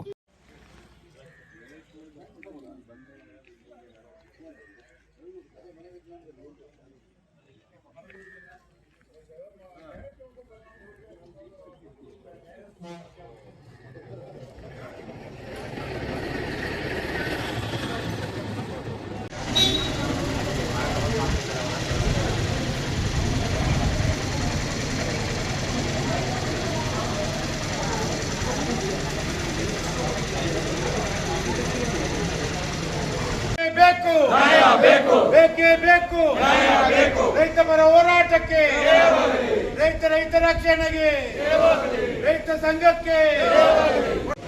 ಕೊಡಗಿನ ರೈತ ಸಂಘ ಬಿಡದಿ ಚಲೋ ಅಂತ ಹೇಳಿ ಹೊರಟಲ್ಲಿ ಜಿಲ್ಲಾ ಆಡಳಿತ ನಮ್ಮ ಈ ಒಂದು ಬಿಡದಿ ಚಲೋವನ್ನು ಹತ್ತಿಕ್ಕಿದ ರೀತಿಯನ್ನು ನಾವು ಖಂಡಿಸ್ತೇವೆ. ಇನ್ನು ಮುಂದೆ ಇಂಥ ಪ್ರಸಂಗಗಳು ನಡೆಯಬಾರ್ದು ಅಂತ ಹೇಳುವಂಥ ಮಾತನ್ನು ಹೇಳ್ತಾ ಇದ್ದೇನೆ. ಯಾಕೆ ಅಂತ ಹೇಳಿದ್ರೆ SP ಮೇಡಮ್ನವರಿಗೆ ಸರ್ಕಾರದಿಂದ ಆದೇಶ ಬಂದಿದ್ದರೆ ನಿನ್ನೆ ಖಂಡಿತವಾಗಿಯೂ ಅದನ್ನು ಮಾಧ್ಯಮ ಮಿತ್ರರಿಗೆ ಕೊಟ್ಟು ಮಾಧ್ಯಮದಲ್ಲಿ ಹಾಕಿಸಿ ಬೇರೆ ನಮಗೆಲ್ಲರೂ ವಾಟ್ಸಪ್ ಹೋಗಿದೆ ಎಲ್ಲ ಹಾಕ್ಬೋದಿತ್ತು. ಎಲ್ಲದೆ ಏಕಾಏಕಿಯಿಂದ ಇದು ಮಾಡಿದ್ದು ನಿಜವಾಗಲೂ ಖಂಡನೀಯ. ಇದಕ್ಕೆ ಖಂಡಿತ ತಕ್ಕ ಉತ್ತರ ಜಿಲ್ಲಾ ಆಡಳಿತ ಕೊಡಬೇಕಾಗ್ತದೆ. ಅದರಲ್ಲಿ ಅದು ಪ್ರಮುಖವಾಗಿ ನಮ್ಮ ಜನಪ್ರತಿನಿಧಿಗಳು ಮತ್ತು ಇಲ್ಲಿಯ ಉಸ್ತುವಾರಿ ಮಂತ್ರಿಗಳು ನಡೆದುಕೊಳ್ಳುವಂಥ ರೀತಿ ಭಾಳ ಖಂಡನೀಯವಾಗಿದೆ. ಇವರು ರೈತರ ಪರವಾಗಿ ಇಲ್ಲ ಅಂತ ಹೇಳೋದಕ್ಕೆ ಇದೇ ಸಾಕ್ಷಿ ಅಂತ ಹೇಳುವಂಥ ನಾವು ಹೇಳಬೇಕಾಗ್ತದೆ. ಯಾಕೆ ಅಂತ ಹೇಳಿದ್ರೆ ನಾವು ನಮ್ಮ ಇಲ್ಲಿಯ ಜನಪ್ರತಿನಿಧಿಗಳಿಗೆ ಮಂತ್ರಿ ಸ್ಥಾನ ಬೇಕು ಅಂತೇಳಿ ರೈತ ಸಂಘದಿಂದ ಕೂಡಿ ನಾವು ಮನವರಿಕೆ ಕೊಟ್ಟಿದ್ದೇವೆ. ಇವಾಗ ನಾವು ಯಾವ ನಿಟ್ಟಿನಲ್ಲಿ ಕೊಡಬೇಕು ಅಂತ ಹೇಳುವಂಥ ಮಾತನ್ನು ಹೇಳಬೇಕಾಗ್ತದೆ. ಈ ಸರ್ಕಾರದ ಒಂದು ನೀತಿ ಹೇಗಿದೆ ಅಂತ ಹೇಳಿದ್ರೆ ಚಿನ್ನದ ಮೊಟ್ಟೆ ಹಾಕಿ ಕೋಳಿಯನ್ನು ಕುಯ್ತಾ ಇದ್ದಾರೆ ಅವರು. ಕರ್ನಾಟಕ ಇವತ್ತು ರಾಷ್ಟ್ರಕ್ಕೆ ದೊಡ್ಡಷ್ಟು ಒಂದು ಆರ್ಥಿಕ ಇದನ್ನು ಕೊಡ್ತಾ ಇರಬೇಕಾದ್ರೆ ಅದನ್ನು ಇವಾಗ ಕುಯ್ದು ಹಾಳು ಮಾಡುವಂಥ ಕೆಲಸವನ್ನು ಇಲ್ಲಿನ ಕಾಂಗ್ರೆಸ್ ಸರ್ಕಾರ ಮಾಡ್ತಾ ಇದೆ. ಮುಖ್ಯಮಂತ್ರಿ ಇವತ್ತು ಡೆಲ್ಲಿಯಲ್ಲಿ ಹೋಗಿ ಎಲ್ಲ ಥರದ ಸ್ಟ್ರೈಕಲ್ಲಿ ಪಾಲ್ಗೊಳ್ತಾರೆ CJP ಅವರದು. ಅದೇ ನಾವು ಇಲ್ಲಿ ನಮ್ಮ ಹೊಟ್ಟೆಪಾಡಿಗಿರುವಂಥ ಒಂದು ಸ್ಟ್ರೈಕನ್ನು ನಾವು ಇಲ್ಲಿ ಮಾಡಬೇಕಾದ್ರೆ ಅದನ್ನು ಹತ್ತಿಕ್ಕುವಂಥ ಕೆಲಸ ಮಾಡ್ತೇವೆ. ಇದನ್ನು ನಾವು ಯಾವ ಕಾಲದಲ್ಲಿ ಈ ಇಬ್ಬಗೆ ನೀತಿಯನ್ನು ಈ ಸರ್ಕಾರ ಬಿಡಲೇಬೇಕು. ಮುಂದಿನ ದಿನದಲ್ಲಿ ರೈತ ಸಂಘ ಖಂಡಿತವಾಗಿ ಇವರಿಗೆ ತಕ್ಕ ಪಾಠವನ್ನು ಕಲಿಸ್ತೇನೆ ಅಂತ ಹೇಳಿ ಈ ಮೂಲಕ ಹೇಳಕ್ಕೆ ಇಷ್ಟಪಡ್ತೇನೆ. ಖಂಡಿತವಾಗಿ ಮುಂದಿನ ದಿನದಲ್ಲಿ ಈ ಕಾಂಗ್ರೆಸ್ ಸರ್ಕಾರವನ್ನು ಕಿತ್ತೋಗಿರುವಂಥ ಕೆಲಸ ಮಾಡ್ತೇವೆ. 1982ರಲ್ಲಿ ಇದೇ ಸರ್ಕಾರವನ್ನು ಕಿತ್ತಿಸಿದಂಥ ಇತಿಹಾಸ ರೈತ ಸಂಘದ ಇದೆ. ಇನ್ನು ಸೋಮವಾರಪೇಟೆಯಿಂದ ಹೊರಡಲಾಗಿದ್ದ ಬಸ್ಸನ್ನು ಕೊಡ್ಲಿಪೇಟೆ ಔಟ್ಪೋಸ್ಟ್ ಠಾಣೆಯಲ್ಲಿ ಕೂಡಿ ಹಾಕಿದ್ದು ಅಲ್ಲೂ ಕೂಡ ವ್ಯಾಪಕ ವಿರೋಧ ವ್ಯಕ್ತವಾಗಿದೆ. ಇದನ್ನು ಅಲ್ಲಿ ಮಾಡಿದ್ರೆ ಅದು ಒಂದು ಉತ್ತಮ ಕಾರ್ಯಕ್ರಮ. ನಾವು ರಾಜ್ಯ ಸರ್ಕಾರಕ್ಕೆ ಬೆಂಬಲವನ್ನು ಸೂಚಿಸುವಂಥದ್ದು. ಅದು ಇಂತಹ ಒಂದು ಸಂದರ್ಭದಲ್ಲಿ ನಾವು ಈ ರೈತರನ್ನು ಬೆಂಬಲಿಸ್ಕೊಂಡು ಹೋಗುವ ಸಂದರ್ಭ ಇಡೀ ನಿನ್ನೆ ರಾತ್ರಿ ಒಂದು 3 ದಿವಸದಿಂದ ನಾವು ತಯಾರಿ ಮಾಡಿಕೊಂಡು ಬಸ್ ಏರ್ಪಾಡು ಮಾಡಿ ಬಸ್ಸಿಗೆ ಅಡ್ವಾನ್ಸ್ ಕೊಟ್ಟು ನಮ್ಮ ಊಟ ತಿಂಡಿಗಳ ವ್ಯವಸ್ಥೆ, ಅವ್ರಿಗೂ ಅಡ್ವಾನ್ಸು, ಬಾಳೆಹಣ್ಣು, ನೀರು, ಬಿಸ್ಕಿಟ್ಗಳು ಎಲ್ಲ ಖರೀದಿ ಮಾಡಿಕೊಂಡು 30-40 ಸಾವಿರ ರೂಪಾಯಿ ಖರ್ಚು ಮಾಡಿಕೊಂಡು ಇವತ್ತು ಹೊರಟ ಸಂದರ್ಭದಲ್ಲಿ ಏಕಾಏಕಿ ನಮ್ಮನ್ನು ತಡೆದು ಒಂದು 10-20-30 ಕಿಲೋಮೀಟ್ರ್ ಬಂದ ಮೇಲೆ ನಮ್ಮನ್ನು ತಡೆದು ಇವತ್ತು ನಮ್ಮನ್ನು ದಸ್ತಗಿರಿ ಮಾಡಿ ನಾವು ಗೋಣಿಕೊಪ್ಪದಿಂದ ಹೊರಟಿರೋದು ಇಲ್ಲಿ ಕುಶಾಲನಗರದಲ್ಲಿ ಯಾವುದೋ ಒಂದು ಜಾಗದಲ್ಲಿ ಇವರು ನಮ್ಮನ್ನು ದಸ್ತಗಿರಿ ಮಾಡಿದ್ದಾರೆ. ಇದು ಯಾವ ಪುರುಷಾರ್ಥ ಅಂತ ನನಗೆ ಗೊತ್ತಾಗ್ತಾ ಇಲ್ಲ. ಇದು ಯಾವ ಕಾನೂನು ಅಂತಲೂ ಗೊತ್ತಾಗ್ತಾ ಇಲ್ಲ. ನಮ್ಮ SP ಮೇಡಮ್ ಯಾಕೆ ಈ ರೀತಿ ಇದಕ್ಕೆ ಬಲಿಯಾದರು ಅನ್ನೋದು ಒಂದು ದೊಡ್ಡ ಪ್ರಶ್ನೆ. ಯಾಕೆಂದರೆ ರೈತ ಸಂಘ ಕೊಡಗಿನಲ್ಲಿ ಬಂದು 16 ವರ್ಷಗಳು, 16-17 ವರ್ಷ ಆಗಿದೆ. ಇಲ್ಲಿವರೆಗೆ ಯಾವುದೇ ಈ ರೀತಿಯಾದ ಘಟನೆಗಳು ಆಗೂ ಇಲ್ಲ, ನಾವು ಆ ರೀತಿ ನಡ್ಕೊಂಡೂ ಇಲ್ಲ. ಇರಲಿ, ಆದೇಶ ಇರ್ಬೋದು, ಆದರೂ ಅರೆಸ್ಟ್ ಮಾಡಿ ನಮ್ಮನ್ನು ಬೇಕಾದರೆ ವಾಪಸ್ ಕಳಿಸ್ಲಿ. ನೀವು ಹೋಗ್ರಿ, ನಾವು ಬಿಡೋಂಗಿಲ್ಲ, ನೀವು ವಾಪಸ್ ಹೋಗ್ಬಿಡಿ ಇವತ್ತು. ಇಲ್ಲ ಅಂತ ಹೇಳಿದರೆ ಇದೇ SP ಮೇಡಮು ನಿನ್ನೆ ರಾತ್ರಿನೇ ನಮಗೆ ಒಂದು ಮೆಸೇಜ್ ಕೊಟ್ಟಿದ್ದಿದ್ದೀರ, ನೋಡ್ರಿ ಈ ಥರ ಆದೇಶ ಬಂದಿದೆ ಸರ್ಕಾರದಿಂದ, ದಯವಿಟ್ಟು ನೀವು ಯಾರು ಹೋಗಬೇಡಿ, ಇಲ್ಲಿಗೆ ಕಾನೂನು ಉಲ್ಲಂಘನೆ ಆಗುತ್ತೆ, ನಮಗೆ ಆದೇಶ ಇದೆ ಅಂತ ಹೇಳಿದ್ದಿದ್ರೆ ಹಾಗೂ ನಾವು ಅದನ್ನು ಮೀರಿ ಹೊರಟಿದ್ದಿದ್ರೆ ಸರಿ, ಇಲಾಖೆಗೆ ನಾವು ತದ್ವಿರುದ್ಧವಾಗಿ ಹೋಗೋದು ಬೇಡ ಅಂತ ಹೇಳೋದು ನಾವು ತೀರ್ಮಾನ ತಗೋತಾ ಇದ್ದೀವಿ. ಏನೂ ಇಲ್ಲ, ನೀವು ಹೋಗೋದು ಬೇಡ ಅಂದ್ಬಿಟ್ಟು ನೀವು ದಸ್ತಗಿರಿಲಿ ಮಾಡ್ಕೊಂಬಿಟ್ರೆ ಇದು ಯಾವ ರೀತಿಯ ಸಂವಿಧಾನ, ಇದು ಯಾವ ರೀತಿಯಾದಂಥ ಒಂದು ಪ್ರಜಾಪ್ರಭುತ್ವ, ಯಾಕೆ ಈ ಧೋರಣೆ? ಏನು ರೈತರು ಏನು ಮಾಡಿದ್ದಾರೆ ಇಲಾಖೆಗೆ? ಬಹಳ ನೋವಿನ ಸಂಗತಿ ಇವತ್ತು ನಮ್ಮ ಜಿಲ್ಲಾಡಳಿತ, ಜಿಲ್ಲಾ ಪೊಲೀಸ್ ಇಲಾಖೆ ನಮಗೆ ಇವತ್ತು ಇಲ್ಲಿ ನಮ್ಮನ್ನು ಕೂಡಿ ಹಾಕಿದ್ದಾರೆ. ನಾವು ಇವತ್ತು ಅವರು ನಾವು ಬೆಳಿಗ್ಗೆನೇ 6 ಗಂಟೆಗೆ ತುಂಬ ಜನ 4:15 ಗಂಟೆಗೂ ಮನೆ ಬಿಟ್ಟಿದ್ದಾರೆ. ಎಲ್ಲ ನಿಮಗೆ ಗೊತ್ತು, ಗುಡ್ಡಗಾಡು ಪ್ರದೇಶ. ನಾವು ಬಿಡದಿಗೆ 11 ಗಂಟೆಗೆ ಹೋಗಬೇಕಾಗಿತ್ತು. ಸುಮಾರು 4:15 ಗಂಟೆಗೂ ಜನಗಳು, ರೈತರು ಮನೆಯಿಂದ ಹೊರಟು ಏನು ತಿಂಡಿ ತಿನಿಸು ಇಲ್ಲದಂಗೆ ಹೊರಟಿದ್ದಾರೆ. ನಾವು ಎಲ್ಲ ತಿಂಡಿ ತಿನಿಸನ್ನು ಹುಣಸೂರಲ್ಲಿ ಹೋಟೆಲಿಗೆ ನಾವು ಹೇಳಿದ್ವಿ. ಅವರೆಲ್ಲ ಅವರೂ ಸಹ ತಯಾರಿ ಮಾಡಿಕೊಂಡಿದ್ದಾರೆ. ನಾವು 100 ಜನಕ್ಕೆ ಅವರು ಅಲ್ಲಿ 100-200 ಜನಕ್ಕೆ ಎಲ್ಲ ತಯಾರಿ ಮಾಡ್ಕೊಂಡಿದ್ದಾರೆ. ಸೋಮವಾರಪೇಟೆಯಿಂದ ಬರುವವರು ಅವರು ಆ ಕಡೆಯಿಂದ ಹೋಗ್ತಾ ಇದ್ದಾರೆ. ಸೊ ಈ ರೀತಿಯಲ್ಲೆಲ್ಲ ತಯಾರಿ ಆಗ್ತಾ ಇರೋ ಸಂದರ್ಭ ನೀವು ಏಕಾಏಕಿ ನಮಗೆ ಇದೇ ಥರ ದಸ್ತಗಿರಿ ಮಾಡಿರೋದು ನಮಗೆ ಒಂದು ಮಾನವೀಯ ದೃಷ್ಟಿಯಲ್ಲಿ ಇದು ಒಳ್ಳೆಯ ತನ ಅಲ್ಲ. ಎಲ್ಲ ವಿದ್ಯಾಭ್ಯಾಸ ಇದ್ದೀರಿ, ಒಳ್ಳೆಯ ಪೊಲೀಸ್ ತರಬೇತಿ ಪಡ್ಕೊಂಡು ಬಂದಿದ್ದೀರಿ. ರಾಜಕೀಯ ವ್ಯವಸ್ಥೆ ಇವತ್ತೊಂದು ರೀತಿ ಇರುತ್ತೆ, ನಾಳೆ ಒಂದು ರೀತಿ ಇರುತ್ತೆ. ಇದಕ್ಕೆ ಮಧ್ಯದಲ್ಲಿ ಏನು ಪೊಲೀಸ್ ಇಲಾಖೆ ಕೆಲಸ ಮಾಡುತ್ತೋ ಅದನ್ನು ಸ್ವಲ್ಪ ಹೆಜ್ಜೆ ಇಡುವಾಗ ಸ್ವಲ್ಪ ಯೋಚನೆ ಮಾಡಬೇಕಾಗಿತ್ತು. ಆದರೂ ಆದೇಶ ಅನ್ನೋದು ಅಂತ ಹೇಳ್ತಾ ಇದ್ದಾರೆ ಇಲಾಖೆ ಅಧಿಕಾರಿಗಳು. ನಮಗೆ ಆದೇಶ ಬಂದಿದೆ, ಲಿಖಿತ ಆದೇಶ ಕೊಡಿ ಅಂತ ಹೇಳಿದ್ರೆ ಅವ್ರ ಹತ್ರ ಲಿಖಿತ ಆದೇಶ ಇಲ್ಲ. ಸೊ ಇದು ಎಲ್ಲೋ ರೈತರನ್ನು ಇಕ್ಕಟ್ಟಿಗೆ ತಂದು ನಮ್ಮನ್ನು ಒಕ್ಕಲೆಬ್ಬಿಸುವಂಥ ಒಂದು ಕಾರ್ಯಕ್ರಮ ನಡೀತಾ ಇದೆ ಕೊಡಗಿನಲ್ಲಿ. ಈಗಾಗಲೇ ಭೂ ಪರಿವರ್ತನೆ ನಮ್ಮನ್ನೆಲ್ಲ ಒಕ್ಕಲೆಬ್ಬಿಸಲಿಕ್ಕೆ. ಇನ್ನೊಂದು ಏಕನಕ್ಕೆ ಅಂತ ಹೇಳಿದ್ರೆ, ಇದೇ ಪಕ್ಕದ ಚಾಮರಾಜ ಜಿಲ್ಲೆ ಇರ್ಬೋದು, ಮೈಸೂರು ಜಿಲ್ಲೆ ಇರ್ಬೋದು, ನಂಜನಗೂಡು ಇರ್ಬೋದು, ಗುಂಡ್ಲುಪೇಟೆ ಇರ್ಬೋದು, ಮಂಡ್ಯ ಇರ್ಬೋದು, ಮದ್ದೂರು ಜಿಲ್ಲೆಗಳಲ್ಲಿ ಅಲ್ಲಿಯ ಪೊಲೀಸ್ ಇಲಾಖೆ ಅವರನ್ನು ಹೋಗಲಿಕ್ಕೆ ಬಿಟ್ಟಿದ್ದಾರೆ. ಈಗಾಗಲೇ ಅವರು ತಲುಪಿದ್ದಾರೆ. ಆದಷ್ಟು ಒಂದು 10-20 ಬಸ್ಸುಗಳು ತಲುಪಿದೆ. ಇದ್ಯಾಕೆ ಕೊಡಗಿಗೆ ಮಾತ್ರ ಇದು ಸೀಮಿತ? ಇದು ಇಲ್ಲಿಗೆ ಆಳ್ತಾ ಇರುವಂಥ ಜನಪ್ರತಿನಿಧಿಗಳನ್ನು ನಾವು ನೇರವಾಗಿ ಪ್ರಶ್ನೆ ಮಾಡ್ತೀವಿ, ಇದೇನಾ ನಿಮ್ಮ ಆಡಳಿತ? ಇತಿಹಾಸ ಪ್ರಸಿದ್ಧ ಎಮ್ಮೆಮಾಡು ಮಕ್ಕಾಂ ಉರುಸ್ 2027ರ ಏಪ್ರಿಲ್ 2ರಿಂದ 9ರವರೆಗೆ ಅತಿ ವಿಜೃಂಭಣೆಯಿಂದ ನಡೆಯಲಿದೆ ಎಂದು ಎಮ್ಮೆಮಾಡು ತಾಜುಲ್ ಇಸ್ಲಾಂ ಮುಸ್ಲಿಂ ಜಮಾಯತ್ನ ಅಧ್ಯಕ್ಷ ಜನಾಬ್ ಹುಸೈನ್ ಸಕಾಫಿ ಹೇಳಿದರು. ಎಮ್ಮೆಮಾಡು ದರ್ಗಾದಲ್ಲಿ ಅಂತಿಮ ವಿಶ್ರಾಂತಿ ಪಡೆಯುತ್ತಿರುವ ಸೂಫಿ ಶಾಹಿದರ ಹೆಸರಿನಲ್ಲಿ ಆಚರಿಸಿಕೊಂಡು ಬರಲಾಗುತ್ತಿರುವ ಉರುಸ್ ವಿವಿಧ ಧಾರ್ಮಿಕ ಕಾರ್ಯಕ್ರಮಗಳೊಂದಿಗೆ ಆಚರಿಸಲಾಗುತ್ತಿದೆ. ಮುಂದಿನ ವರ್ಷದ ಉರುಸ್ಗೆ ಸಿದ್ಧತೆಗಳನ್ನು ಮಾಡಿಕೊಳ್ಳಲಾಗುತ್ತಿದೆ ಎಂದರು. ಶುಕ್ರವಾರ ನಮಾಜ್ ಬಳಿಕ ದಫ್ ಕಾರ್ಯಕ್ರಮದೊಂದಿಗೆ ದರ್ಗಾಕ್ಕೆ ತೆರಳಿ ವಿಶೇಷ ಪ್ರಾರ್ಥನೆ ಸಲ್ಲಿಸಿದ ಬಳಿಕ ಉರುಸ್ ಮಾಹಿತಿ ನೀಡಿದರು.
ಅಸ್ಸಲಾಮು ಅಲೈಕುಂ ವರಹಮತುಲ್ಲಾಹಿ ವಬರಕಾತು.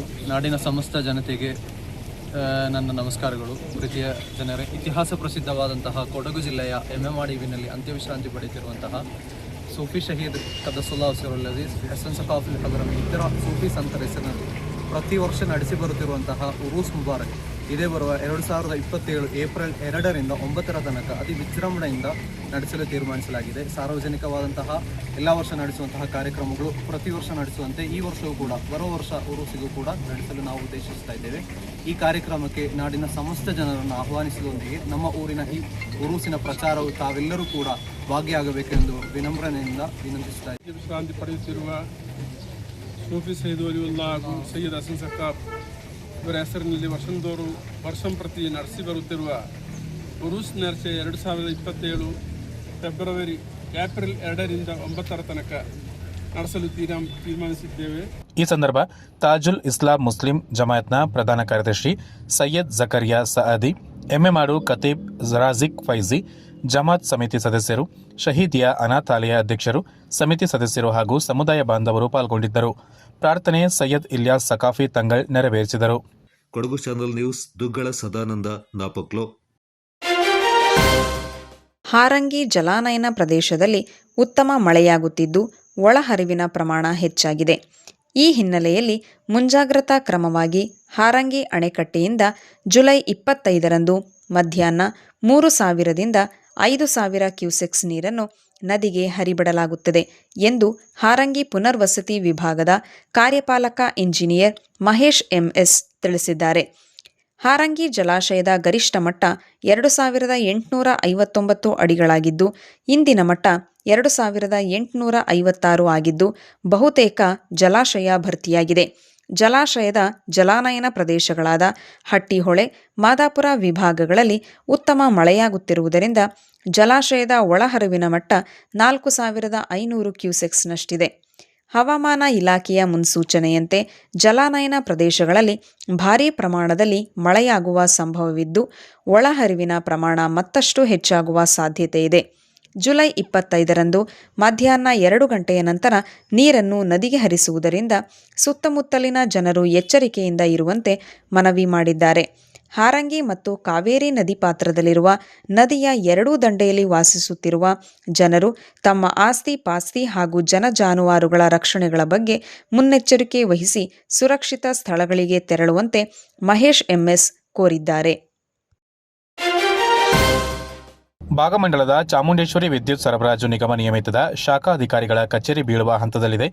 ಈ ಕಟ್ಟಡದಲ್ಲಿ ಗೃಹ ಜ್ಯೋತಿ ಸೌಲಭ್ಯಕ್ಕಾಗಿ ಜನರು ಸಾಲುಗಟ್ಟಿ ನಿಲ್ಲುತ್ತಿದ್ದು, ಮುಂದೆ ಅನಾಹುತ ಸಂಭವಿಸಿದರೆ ಅದಕ್ಕೆ ಇಲಾಖೆಯ ನೇರ ಹೊಣೆಯಾಗಬೇಕಾಗುತ್ತದೆ ಎಂದು social democratic party of India ಪಕ್ಷದ ವಿರಾಜಪೇಟೆ ವಿಧಾನಸಭಾ ಕ್ಷೇತ್ರ ಸಮಿತಿಯ ಕಾರ್ಯದರ್ಶಿ ಮುನೀರ್ ಎಂಎ ಎಚ್ಚರಿಕೆ ನೀಡಿದ್ದಾರೆ. ಕಟ್ಟಡ ಶಿಥಿಲಾವಸ್ಥೆಗೊಂಡಿರುವ ಕುರಿತು ಈ ಹಿಂದೆಯೇ ಸಂಬಂಧಪಟ್ಟ ಅಧಿಕಾರಿಗಳ ಗಮನ ಸೆಳೆಯಲಾಗಿದೆ. ಆದರೆ ಇಲ್ಲಿಯವರೆಗೆ ಯಾವುದೇ ದುರಸ್ತಿ ಕಾರ್ಯ ಕೈಗೊಂಡಿಲ್ಲ. ಇದೀಗ ಮಳೆಗಾಲ ಆರಂಭಗೊಂಡಿದ್ದು, ಯಾವಾಗ ಬೇಕಾದರೂ ಕಟ್ಟಡ ಬೀಳಬಹುದು. ಅಪಾಯದ ಸ್ಥಿತಿಯಲ್ಲಿರುವ ಕಟ್ಟಡದಲ್ಲಿ ಗೃಹ ಜ್ಯೋತಿ ಗ್ರಾಹಕರಿಗೆ ಸುರಕ್ಷತೆ ಇಲ್ಲದಾಗಿದೆ ಎಂದು ಅವರು ಆರೋಪಿಸಿದ್ದಾರೆ. ಅನಾಹುತ ಸಂಭವಿಸುವ ಮೊದಲು ಹಿರಿಯ ಅಧಿಕಾರಿಗಳು ಸ್ಥಳಕ್ಕೆ ಭೇಟಿ ನೀಡಿ ಕಟ್ಟಡ ದುರಸ್ತಿಗೆ ಕ್ರಮ ಕೈಗೊಳ್ಳಬೇಕು. ಕಟ್ಟಡ ದುರಸ್ತಿ ಆಗುವವರೆಗೂ ಪರ್ಯಾಯ ಕಟ್ಟಡಕ್ಕೆ ಕಚೇರಿಯನ್ನು ಸ್ಥಳಾಂತರಿಸುವ ಮೂಲಕ ಗ್ರಾಹಕರು ಹಾಗೂ ಸಿಬ್ಬಂದಿಗಳ ಸುರಕ್ಷತೆಗೆ ಆದ್ಯತೆ ನೀಡಬೇಕೆಂದು ಒತ್ತಾಯಿಸಿದ್ದಾರೆ. ರಸ್ತೆಯಲ್ಲಿ ವಾಹನ ಚಲಾಯಿಸಲು ನಿಯಮ ಕಾನೂನುಗಳಿವೆ. ಆದರೂ ವ್ಯವಸ್ಥೆಗೆ ಸವಾಲು ಹಾಕುವವರಿಗೆ ಕಡಿವಾಣ ಹಾಕಲು ಕಠಿಣ ಕ್ರಮ ಅನಿವಾರ್ಯ. ಸಂಚಾರಿ ನಿಯಮ ಪಾಲಿಸದೇ ಇರುವವರ ವಿರುದ್ಧ ಕಠಿಣ ಕಾನೂನು ಕ್ರಮ ತೆಗೆದುಕೊಳ್ಳಲಾಗುತ್ತದೆ ಎಂದು ವಿರಾಜಪೇಟೆಯ ಡಿವೈಎಸ್ಪಿ ಮಹೇಶ್ ಕುಮಾರ್ ತೀವ್ರ ಎಚ್ಚರಿಕೆ ನೀಡಿದ್ದಾರೆ. ವಿರಾಜಪೇಟೆಯ ಅಂಬೇಡ್ಕರ್ ಭವನ ಸಭಾಂಗಣದಲ್ಲಿ ಪೊಲೀಸ್ ಇಲಾಖೆ ವತಿಯಿಂದ ನಡೆದ ಆಟೋ ಚಾಲಕರ ಸಭೆಯ ಅಧ್ಯಕ್ಷತೆ ವಹಿಸಿ ಮಾತನಾಡಿದ ವಿರಾಜಪೇಟೆ ಡಿವೈಎಸ್ಪಿ ಮಹೇಶ್ ಕುಮಾರ್ ಅವರು, ಆಟೋ ಚಾಲಕರು ಕಡ್ಡಾಯವಾಗಿ ಸಮವಸ್ತ್ರ ಧರಿಸಲೇಬೇಕು. ಇದರಲ್ಲಿ ಯಾವುದೇ ಸಡಿಲಿಕೆ ಇಲ್ಲ. ಕುಡಿದು ವಾಹನ ಚಾಲನೆ ಮಾಡುವಂತಿಲ್ಲ. ಎಲ್ಲ ಕಟ್ಟುನಿಟ್ಟಿನ ಕಾನೂನು ಕ್ರಮ ಇಂದಿನಿಂದಲೇ ಜಾರಿಯಾಗಲಿದೆ. ಇದು ತೋರಿಕೆ ಸಭೆಯಲ್ಲ ಎಂದರು. ಅಂದಾಜು 800 ಆಟೋಗಳಿದ್ದರೂ ಸಭೆಗೆ ಸುಮಾರು 150 ಆಟೋ ಚಾಲಕರು ಬಂದಿರುವ ಬಗ್ಗೆ ಅಸಮಾಧಾನ ವ್ಯಕ್ತಪಡಿಸಿ, ಸಭೆಗೆ ಬಾರದೆ ಗೌರವ ನೀಡದ ವರ್ತನೆ ಸೂಕ್ತವಾದುದಲ್ಲ ಎಂದರಲ್ಲದೆ, ಯಾವುದೇ ಸಂಚಾರಿ ನಿಯಮದ ಯಶಸ್ಸಿಗೆ ಸಮಸ್ಯೆಗೆ ಆಟೋ ಚಾಲಕರೇ ಕಾರಣರಾಗಿರುತ್ತಾರೆ. ವಿರಾಜಪೇಟೆ ಪಟ್ಟಣದಲ್ಲಿಯೂ ಈ ರೀತಿ ಲೋಪಗಳು ಸಾಕಷ್ಟಿದ್ದು ದೂರುಗಳಿವೆ. ಪಟ್ಟಣದಲ್ಲಿ ಹಲವಾರು ಆಟೋಗಳು ಅನಧಿಕೃತ ರೀತಿಯ ಸಂಚಾರ ನಡೆಸುತ್ತಿದೆ. ಇವರಿಗೆ ನಿಲ್ದಾಣ ಬೇಡ, ನಿಯಮ ಪಾಲನೆ ಬೇಡ. ಹಣ ಮಾಡಲು ಪಟ್ಟಣದಲ್ಲಿ ಸುತ್ತಾಡುವ ಉಳಿದ ಆಟೋದವರಿಗೂ ತೊಂದರೆ ಮಾಡುವ ಪ್ರವೃತ್ತಿ ಇವರದ್ದು. ಎಲ್ಲರೂ ಕಿತ್ತು ತಿನ್ನುವುದು ಬಿಟ್ಟು ಹಂಚಿ ತಿನ್ನಿ. ಹಣಕ್ಕಾಗಿ ಕೆಲವು ಚಾಲಕರು ಶ್ರಮ ಜೀವನವನ್ನು ಹಾಳು ಮಾಡುತ್ತಿದ್ದಾರೆ. ಅಲ್ಲದೆ ಪಟ್ಟಣಕ್ಕೆ ಬಸ್ನಲ್ಲಿ ಬಂದು ಇಳಿದವರ ಜೊತೆ ತೋರುವ ವರ್ತನೆ ನಿಮ್ಮಲ್ಲಿನ ಉತ್ತಮ ಸಂಸ್ಕೃತಿಯನ್ನು ಬಿಂಬಿಸುತ್ತದೆ. ಕೆಟ್ಟ ವರ್ತನೆ ತೋರಿದರೆ ಅದು ನಮ್ಮ ಊರಿಗೆ ಕಳಂಕವಾಗಲಿದೆ ಎಂದರು. ವಿರಾಜಪೇಟೆ ಗೋಣಿಕೊಪ್ಪ ರಸ್ತೆಯಲ್ಲಿ ವಾಹನ ದಟ್ಟಣೆ ಅಧಿಕವಿರುತ್ತದೆ. ಆದರೆ ಎಲ್ಲರೂ ಸರತಿ ಸಾಲಿನಲ್ಲಿ ಎಡಬಲದಲ್ಲಿ ಸಾಗಿ ಹೋಗುತ್ತಿರುವಾಗ ಈ ರಸ್ತೆಯಲ್ಲಿ ಸಂಚಾರಿ ನಿಯಮಗಳಿಗಿನ್ನ ಗಾಳಿಗೆ ತೂರಿ ಎಡಬಲಗಳಿಂದ ಆಟೋಗಳು ವೇಗವಾಗಿ ನುಗ್ಗಿ ಸುಗಮ ಸಂಚಾರಕ್ಕೆ ಅಡ್ಡಿ ಮಾಡುತ್ತಿರುವುದನ್ನು ಗಮನಿಸಿದ್ದೇವೆ. ಆಟೋ ನಿಲ್ದಾಣಕ್ಕೆ ಸ್ಥಳ ಇಲ್ಲವಾದರೂ ಅನಿವಾರ್ಯವಾಗಿ ಚಾಲಕರ ಅಗತ್ಯಕ್ಕೆ ನಿಲ್ದಾಣಕ್ಕೆ ಜಾಗ ನೀಡಿದ್ದೇವೆ. ಅದು ನಿಮ್ಮ ಅಧಿಕಾರದ ತಾಣವಲ್ಲ. ನಿಯಮ ಪಾಲಿಸಿ. ಮುಖ್ಯ ರಸ್ತೆಯಲ್ಲಿ ಸಿಕ್ಕಲ್ಲಿ ನುಗ್ಗುವುದಕ್ಕೆ ಕಡಿವಾಣ ಹಾಕುತ್ತೇವೆ ಹಾಗೂ ಅಗತ್ಯ ಕ್ರಮ ಕೈಗೊಳ್ಳುತ್ತೇವೆ. ಜನರನ್ನು ಇಳಿಸಿ ನಿಲ್ದಾಣಕ್ಕೆ ಬರದೆ ಅಲ್ಲಿಯೇ ಮೊಬೈಲ್ನಲ್ಲಿ ರೀಲ್ಸ್ ನೋಡುವುದನ್ನು ನಿಲ್ಲಿಸಿ. ಆಟೋ ತಂದು ಬೇರೆ ವಾಹನ ನಿಲುಗಡೆಯಲ್ಲಿ ನಿಲ್ಲಿಸಿಕೊಂಡು ಇರುವಂತಹ ಗ್ರಾಹಕರು ಇದ್ದಾರೆ. ಏನೋ ವ್ಯಾಪಾರಕ್ಕೆ ಹೋಗಿದ್ದಾರೆ ಎಂದು ಸುಳ್ಳು ಹೇಳಿ ಕಾಯುವ ಪ್ರವೃತ್ತಿಯನ್ನು ಹಿಂದೆ ಬಿಡಿ. ಇಲ್ಲವಾದರೆ ಕ್ರಮ ಖಚಿತ ಎಂದು ಮಹೇಶ್ ಕುಮಾರ್ ಎಚ್ಚರಿಸಿದರು. ನಾನು ಪ್ರತಿ ಸಲ ಹೇಳುವ ಹಾಗೆ ಯಾವುದೇ ಒಂದು ನಗರದ ಸಂಚಾರಿ ವ್ಯವಸ್ಥೆಯ ಯಶಸ್ಸು ಅಥವಾ ಸೋಲಿಗೆ ಕಾರಣಕರ್ತರೆ ಮೊದಲನೇದಾಗಿ ಆಟೋ ಚಾಲಕ. ಇದು ನಾವು ಒಪ್ಪುತ್ತಿರಲು ಗೊತ್ತಿಲ್ಲ. ಯಾವುದೇ ಒಂದು ಸಂಚಾರ ವ್ಯವಸ್ಥೆ ಚೆನ್ನಾಗಿದೆ ಅಥವಾ ಹದಗೆಟ್ಟಿದೆ ಅಂತ ಹೇಳಿದ್ರೆ, ಚೆನ್ನಾಗಿರೋದಕ್ಕೂ ನೀವೇ ಕಾರಣ, ಹದಗೆಡೋದಕ್ಕೂ ನೀವೇ ಕಾರಣ. ಯಾಕಂತ ಹೇಳಿದ್ರೆ ವಿರಾಜಪೇಟೆಯ ಒಂದು ಚಿಕ್ಕ ಪಟ್ಟಣದಲ್ಲಿ 800 ವಾಹನಗಳಿದೆ ಆಟೋಗಳು. ದಯಮಾಡಿ ಅರ್ಥ ಮಾಡ್ಕೊಳ್ಳಿ. ಒಂದು ಪ್ರಶ್ನೆ ಬರ್ಬೋದು, 800 ವಾಹನಗಳ ಅವಶ್ಯಕತೆ ಇದೆಯಾ ಅಂತ ಹೇಳಿ. ಅವಶ್ಯಕತೆ ಇರೋದ್ರಿಂದ ನೀವೆಲ್ಲ ಇಲ್ಲಿ ತನಕ ರನ್ ಮಾಡ್ತಾ ಇದ್ದೀವಿ. ಬಟ್ ಎಲ್ಲ ವ್ಯವಸ್ಥೆ ಸರಿ ಇದೆಯಾ? ಎಲ್ಲ ವ್ಯವಸ್ಥೆ ಸರಿ ಇದ್ದಿದ್ರೆ ಪೊಲೀಸರು ನಿಮಗೆ ಫೈನ್ ಆಗ್ತಿರ್ಲಿಲ್ಲ, ಪೊಲೀಸರು ನಿಮ್ಮನ್ನ ಕರೆಸಿ ಮಾತಾಡ್ತಾರೆ. ಈ ಮೀಟಿಂಗ್ ಕರೆದಾಗ ಪೊಲೀಸರು ಕರೆದಾಗೆಲ್ಲ ಕಾನೂನು ಗೌರವ ಕೊಡುವಂಥ ವ್ಯಕ್ತಿಗಳು ಮಾತ್ರ ಬಂದು ನಮ್ಮ ಮುಂದೆ ಕೂರ್ತೀವಿ. ಇದು ನಮಗೆ ನೋವು ತರುವಂಥದ್ದು. ಅಂದ್ರೆ ಮತ್ತೆ ಬಾಕಿಯವ್ರು ಯಾಕೆ ಬರಲ್ಲ, ಯಾಕೆ ಬರಬಾರ್ದು? ಇಲ್ಲಿ ಏನೋ ನಾವು ತಮಾಷೆ ಮಾಡಲಿಕ್ಕೆ ಅಥವಾ ಟೈಮ್ ಪಾಸ್ ಮಾಡಲಿಕ್ಕೆ ಕರೆದಿರೋದಲ್ಲ. ಈ ಸಭೆಯಲ್ಲಿ ಹಿಂದೆ ಒಂದ್ಸರಿ ನಾವು ಕರೆದಿದ್ವು, ಬಟ್ ನಾನು ಅನಿವಾರ್ಯ ಕಾರಣಗಳಿಂದ ನಾನು ಬರೋಕ್ಕಾಗಲಿಲ್ಲ. ನಮ್ಮ ಇನ್ಸ್ಪೆಕ್ಟರ್ ಅವರು ಅದನ್ನು ಅಟೆಂಡ್ ಮಾಡಿದ್ವಿ. ಇತ್ತೀಚಿನ ಕೆಲವೇ ದಿನಗಳ ಹಿಂದೆ ನಾನು ಗೋಣಿಕೊಪ್ಪದಲ್ಲಿ ಒಂದು ಸಭೆ ಮಾಡಿದ್ವಿ, ಆಟೋ ಚಾಲಕರ ಸಭೆ. ಅದೊಂದು ವ್ಯವಸ್ಥೆ ಮಾಡಲಿಕ್ಕೆ ಬಂದಾಗ ಸಾಕಷ್ಟು ಸಂಖ್ಯೆಯಲ್ಲಿ ಪತ್ರಕರ್ತರು, ಸಾರ್ವಜನಿಕರು, ಎಷ್ಟೋ ಆಟೋ ಚಾಲಕರೆಲ್ಲ ನನಗೆ ಮೆಸೇಜ್ ಮಾಡ್ತಿದ್ರು, ಗೋಣಿಕೊಪ್ಪದಲ್ಲಿ ಮಾಡಿ ಸರಿ, ವಿರಾಜಪೇಟೆ ಯಾಕೆ ಮಾಡೋಣ, ನೀವು ವಿರಾಜಪೇಟೆ ಕತೆ ಯಾಕೆ ಹೇಳಲ್ಲ. ಹಾಗಾಗಿ ಈ ಕಾರ್ಯಕ್ರಮನ ಸಭೆಯನ್ನು ಮಾಡಲಿಕ್ಕೆ ಮನಸ್ಸು ಮಾಡಿ ನಾವು ನಿರ್ಧಾರ ಮಾಡೋದು. ದೇಶದಲ್ಲಿ ಲಕ್ಷಾಂತರ ಜನ ಇದ್ದಾರೆ ಬಟ್ಟೆ ಹಾಕಬೇಕು ಅಂತೇಳಿ ಆಸೆ ಪಡ್ಕೊಂಡಿರೋರು. ಎಲ್ಲರಿಗೂ ಅವಕಾಶ ಸಿಕ್ಕಿಲ್ಲ. ಸಿಕ್ಕಿದೆಯಾ? ನಮ್ಗೆ ಸಿಕ್ಕಿದೆ, ಅದು ಗೌರವ ಕೊಡಬೇಕು. ಅದೇ ರೀತಿ ನಿಮಗೆ ಸಿಕ್ಕಿದೆ ಗೌರವ, ಅದನ್ನ ಅರ್ಧಂಬರ್ಧ ಬಟ್ಟೆ ಹಾಕೋದು, ಅದ್ರ ಮೇಲೆ ಒಂದು ಶರ್ಟ್ ಹಾಕ್ಬಿಟ್ಟು ಇಲ್ಲಿ ಶರ್ಟಿಗೆ ಇಲ್ಲಿ ಜಾಕೆಟ್ ತರ ಹಾಕೋದು, ನೀಟಾಗಿ ಬನ್ನಿ, ಏನು ತಪ್ಪೇನಿದೆ, ಯೂನಿಫಾರ್ಮ್ ಹಾಕೊಂಡು ಬನ್ನಿ, ಅದು ಬಟ್ಟೆ ಅಲ್ಲ. ಈಗ ಮುಚ್ಕೊಳ್ಬೇಡಿ, ನಾಳೆಯಿಂದ ತೆಗಿ, ಈಗ ಬೇಡ, ಅವ್ರಿಗೆ ನಿಮ್ಗೆ ಅನಿಸಿರುತ್ತಾ ಸಾಕು. ನೀಟಾಗಿ ಒಂದು ಶರ್ಟ್ ಹಾಕಿ, ಪ್ಯಾಂಟ್ ಹಾಕಿ, ಇನ್ಶರ್ಟ್ ಮಾಡಿ, ಶೂ ಹಾಕಿ, ನೀವು ಮಂಗ್ಳೂರು ಬಂದು ನೋಡಿ ಆಟೋ ಡ್ರೈವರ್ಸ್ ಹೇಗಿರ್ತಾರೆ ಅಂತೇಳಿ. ನಾನು ನೋಡಿರೋದು ಕೇಳ್ತಾ ಇದ್ದೀನಿ, ಹಂಗಂತ ಇಲ್ಲಿ ಕೆಟ್ಟವರು ಅಂತ ಹೇಳ್ತಾ ಇಲ್ಲ. ಆ ಯೂನಿಫಾರ್ಮ್ ಬಗ್ಗೆ ಗೌರವ ಇರಲಿ ನಿಮಗೆ. ಮೊದಲನೇದ ನೆಕ್ಸ್ಟು ಯೂನಿಫಾರ್ಮ್ ಹಾಕೋದು ಕಂಪಲ್ಸರಿ ಆಟೋ ಓಡಿಸ್ಬೇಕಾದ್ರೆ. ಅವನು ಅಂಗಡಿಲೋ ಅಥವಾ ಎಲ್ಲೋ ಹೋಗಿ ಬಟ್ಟೆ ವ್ಯಾಪಾರ ಮಾಡ್ತಿದ್ರೆ ಅಲ್ಲಿ ತನಕ ನೀವು ಓಡೋದು ನಿಂತ್ಕೊಂಡಿರ್ಬೇಕು. ಇದ್ಯಾವ ವ್ಯವಸ್ಥೆ ನನಗಂತೂ ಅರ್ಥ ಆಗ್ತಾ ಇಲ್ಲ. ಅಲ್ಲಿ ಪಾರ್ಕಿಂಗ್ ಇರಲ್ಲ, ಅಲ್ಲಿ ಪಾರ್ಕಿಂಗ್ ನಿಲ್ಸ್ಕೊಂಡು ಎಲ್ಲಿದ್ದಾರಪ್ಪ ಅಂತಂದ್ರೆ ಒಳಗಡೆ ಇದ್ರೆ ಅವ್ರು ಬರೋದಂತ ಕಾಯ್ಬೇಕು ನಾವು. ಅದಕ್ಕೆ ನನ್ನ ಹತ್ರ ಅವಕಾಶ ಇಲ್ಲ, ಅದಕ್ಕೋಸ್ಕರ ಅವಕಾಶ ಕೊಡ್ಲಿಕ್ಕಾಗಲ್ಲ. ಇದು ನಾನು ಅಬ್ಸರ್ವ್ ಮಾಡಿರೋದು. ಇನ್ನೂ ಬೇಕಾದಷ್ಟು ಕಂಪ್ಲೇಂಟ್ಸ್ ನಮ್ಮ ಅಧಿಕಾರಿಗಳ ಹತ್ರ ಇದೆ. ಅವ್ರು ಹೇಳ್ತಾರೆ ಈಗ ನಾವು ಸಭೆ ಕರೆದಿರೋದಷ್ಟೇ, ಯಾವುದೇ ಟೈಮ್ ಪಾಸ್ ಅಲ್ಲ, ಯಾವುದೇ ಕಾಟಾಚಾರಕ್ಕಲ್ಲ. ಒಂದು ಸೆಕೆಂಡ್ ರಿಪೀಟ್ ಮಾಡ್ತಾ ಇದ್ದೀನಿ. ನಾಳೆಯಿಂದ ಒಂದು ದೊಡ್ಡ ಡ್ರೈವ್ ಆಗುತ್ತೆ ನೀವು ಮಾಡೋದ್ರ ಮೇಲೆ, ಅಂದರೆ ತಪ್ಪು ಮಾಡೋರ ಮೇಲೆ, ಎಲ್ಲರ ಮೇಲೆ ಅಲ್ಲ. ಅದನ್ನು ತಪ್ಪು ತಿಳ್ಕೊಳ್ಳೋದು ಬೇಡ. ನೀವು ತಪ್ಪು ಮಾಡ್ತಾ ಇದ್ರೆ ಅದಕ್ಕೆ ಸರಿಯಾದ ಪನಿಷ್ಮೆಂಟ್ ಅನ್ನ ಕಾನೂನು ರೀತಿ ಕೊಡಲಾಗ್ತದೆ. ನೀವುಗಳೆಲ್ಲ ಸೇರಿ, ಯಾಕಂತ ಹೇಳಿದ್ರೆ ನಮಗೆ ತುಂಬಾ ಸಮಸ್ಯೆ ಆಗ್ತಾ ಇರೋದು ಟ್ರಾಫಿಕ್. ಶನಿವಾರ, ಭಾನುವಾರ ಮತ್ತು ಮದುವೆಗಳಿರೋ ಸಂದರ್ಭದಲ್ಲಿ ಹ್ಯಾಂಡಲ್ ಮಾಡೋಕ್ಕೆ ಆಗ್ತಾ ಇಲ್ಲ ಟ್ರಾಫಿಕ್ ಅನ್ನ. ಪಂಜರಪೇಟೆ ತನಕ ದಾಟುಕೋನೆ ತನಕ, ಕಾವೇರಿ ಕಾಲೇಜ್ ತನಕ ಹೋಗ್ತದೆ.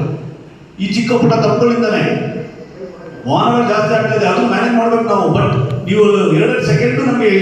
ಸಭೆಯಲ್ಲಿ ವೃತ್ತ ನಿರೀಕ್ಷಕ ಅನೂಪ್ ಮಾದಪ್ಪ ಮಾತನಾಡಿ, ವಿಟಿಪಿಎಸ್ ಸಂಖ್ಯೆ ಆಟೋಗಳಿಗೆ ನೀಡಲಾಗಿದೆ, ಆದರೆ ಇನ್ನೂ ಕೆಲವರು ಅದನ್ನು ತಮ್ಮ ವಾಹನದಲ್ಲಿ ಬಳಸಿಕೊಂಡಿಲ್ಲ. ಇಂಥ ಆಟೋವನ್ನು ವಶಕ್ಕೆ ಪಡೆಯುವುದು ನಿಶ್ಚಿತ. ಮಿತಿ ಮೀರಿ ಆಟೋಗಳಿಗೆ ಜನರು ತುಂಬಿಸುವ ಪ್ರವೃತ್ತಿಯನ್ನು ತಕ್ಷಣ ನಿಲ್ಲಿಸಿ ಎಂದು ಎಚ್ಚರಿಸಿದರು. ಎಲ್ಲ ಹಿರಿಯರು, ಸೀನಿಯರ್ಸ್ ಕೂಡ ಅಷ್ಟು ನೀಟಾಗಿ ಲೆಫ್ಟ್ ಸೈಡ್ ನಲ್ಲಿ ಅವ್ರು ನಿಲ್ಲಿಸ್ಕೊಂಡು ಬರ್ತಾ ಇದ್ದಾರೆ. ನಮ್ಮ ಆಟೋದವ್ರಿಗೆ ಅವ್ರಿಗೆ ಎಕ್ಸಾಮ್ಷನ್ ಅಪ್ಪ, ನಾವು ಕೂಡ ಲೈನಲ್ಲೇ ಬರ್ತಾ ಇದ್ದೇವೆ. ಈಗ ನಾವೇನು ಮೇಲ್ಗಡೆ ಸೈರನ್ ಹಾಕೊಂಡು ಲೈಟ್ ಹಾಕೊಂಡು ಬಂದ್ರೆ ಏನು 2 ಜನರು ಬೈಕೋತಾರೆ. ಬಟ್ ನಮ್ಗೇನು ಜರೂರಿದ್ರೆ ಲೈಟ್ ಹಾಕೊಂಡು ಬರುವ, ಜರೂರಿದ್ರೆ ಓವರ್ಟೇಕ್ ಮಾಡ್ಕೊಂಡು ಬರುವ. ಬಟ್ ನೀವುಗಳು 100% ಯಾರು ಮಾಡಲಿಲ್ಲ ಅಂತೇಳಿ ನೀವು ಉತ್ತರ ಕೊಡೋದು ಬೇಡ. ನಮ್ಮ ಹತ್ರ ನಂಬರ್ ಕೂಡ ಇದೆ, ನಾನು ತಗೊಂಡಿದ್ದೀವಿ. ಅಷ್ಟು ಜನರು ಎಲ್ಲ ಓವರ್ಟೇಕ್ ಮಾಡಿಕೊಂಡು ಲೈನಲ್ಲಿ ಬರೋದನ್ನ ಬಿಟ್ಬಿಟ್ಟು ನೀವುಗಳು ನಿಮಗೆ ಫ್ರೀ ಫ್ಲೋ ಆಗಿ ಬರ್ತಾ ಇದೆ. ಆಗ ಆಪೋಸಿಟ್ ಅವನಿಗೆ ತ್ರಾಸ ಆಗೋದಿಲ್ವಾ? ಮೊಗರಗಲ್ಲಿನಲ್ಲೆಲ್ಲ ಅದೇ ದೊಡ್ಡ ಪ್ರಾಬ್ಲಮ್. ಇದು 3ನೇ ಪ್ರಾಬ್ಲಮ್. 4ನೇದು, ನಿಮಗೆ ನಾವು ಎಕ್ಸಾಮ್ಷನ್ ಅಂತ ಕೊಡೋದು 3 ಜನರಿಗೆ ಆಗೋದಿಲ್ಲ ಅಂತ ಹೇಳ್ಕೊಂಡು 4 ಜನರಿಗೆ ಅಂತ ಹೇಳ್ಕೊಂಡು ಒಂದು ಚಿಕ್ಕದಾಗಿ ಎಕ್ಸ್ಟ್ರಾ ಪ್ಯಾಸೆಂಜರ್ಸ್. ಯಾಕೆ ಎಕ್ಸ್ಟ್ರಾ ಪ್ಯಾಸೆಂಜರ್ಸ್ ಅಂತ ಹೇಳ್ಕೊಂಡು ಒಂದೊಂದೇ ನಾವೇನು ಟರಾವ್ ಮಾಡಲಿಲ್ಲ. ನೀವುಗಳು ಹಾಕೊಂಡು ಹೋಗೋದು 5, 6, 7. ಇದಕ್ಕಿಂತ ಇಂಪಾರ್ಟೆಂಟು, 2 ಮಕ್ಕಳನ್ನ ಶಾಲೆಯಲ್ಲಿ ಅವ್ರು ಇದ್ದಾರಂತ ನನ್ನ ಮುಖ ನೆನಪಿದೆ. ಶಾಲೆಗೆ ಕರ್ಕೊಂಡು ಹೋಗಿದ್ದೆ, ಇಲ್ಲಿಂದ ಕರ್ಕೊಂಡು ಹೋಗೋದಕ್ಕೆ 2 ಮಕ್ಕಳನ್ನ ಹಿಂದೆ, ಚಿಕ್ಕ ಮಕ್ಕಳನ್ನ ಕರ್ಕೊಂಡು ಹೋಗಕ್ಕೆ ಆಗೋದಿಲ್ಲ ಅಂದ್ಕೊಂಡು ಮುಂದೆ ಕೂರಿಸ್ಕೊಂಡು ಹೋಗ್ತಾನೆ. ಮುಂದೆ ಕೂರಿಸ್ಕೊಂಡು ಅವನು ಡ್ರೈವರು, ಪಕ್ಕದಲ್ಲಿ ಒಂದು ತೊಡೆನಲ್ಲಿ ಒಂದು ಮಗು, ಇನ್ನೊಂದು ತೊಡೆಯಲ್ಲಿ ಈ ನರ್ಸರಿಗೆ ಹೋಗೋ ಮಗು. ಸರ್ ಹಿಂದೆ ಕೂತ್ರೆ ಜಾರೋಗಿ ಬಿಟ್ಬಿಡುತ್ತೆ ಸರ್, ನಾವು ತೊಡೆನಲ್ಲಿ ಕೂರಿಸ್ಕೊಂಡು ಇಲ್ಲೇ ಪಕ್ಕದಲ್ಲೇ ಇರ್ತೀವಿ. ಅವ್ರಿಗೂ ಕೂಡ ಫೈನ್ ಹಾಕಿದೆ.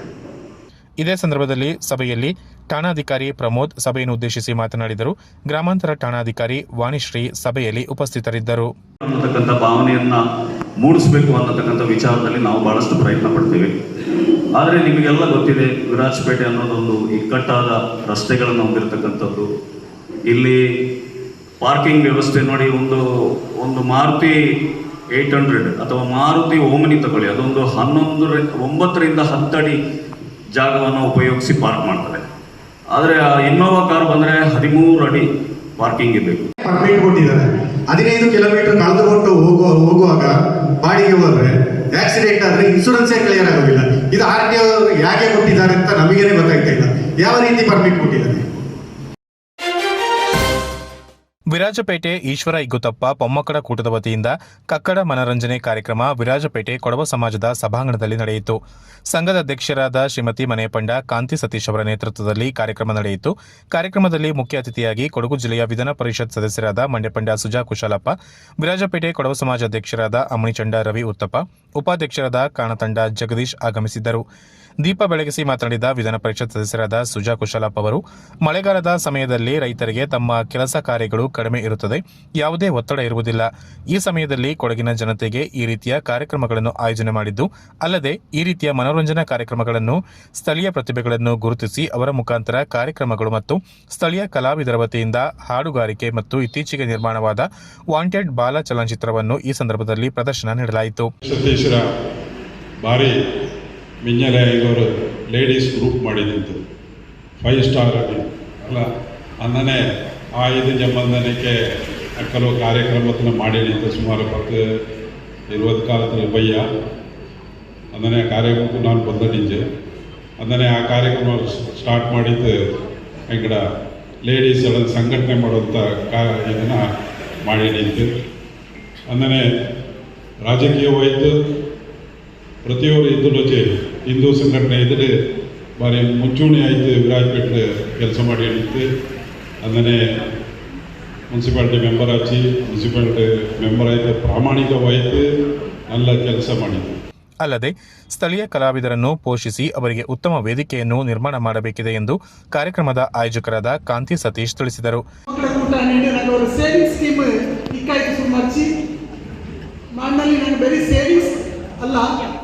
ഞങ്ങളുടെ സാമാജികമായിട്ട് ആധ്യാത്മികമായിട്ട് മാനസികമായിട്ട്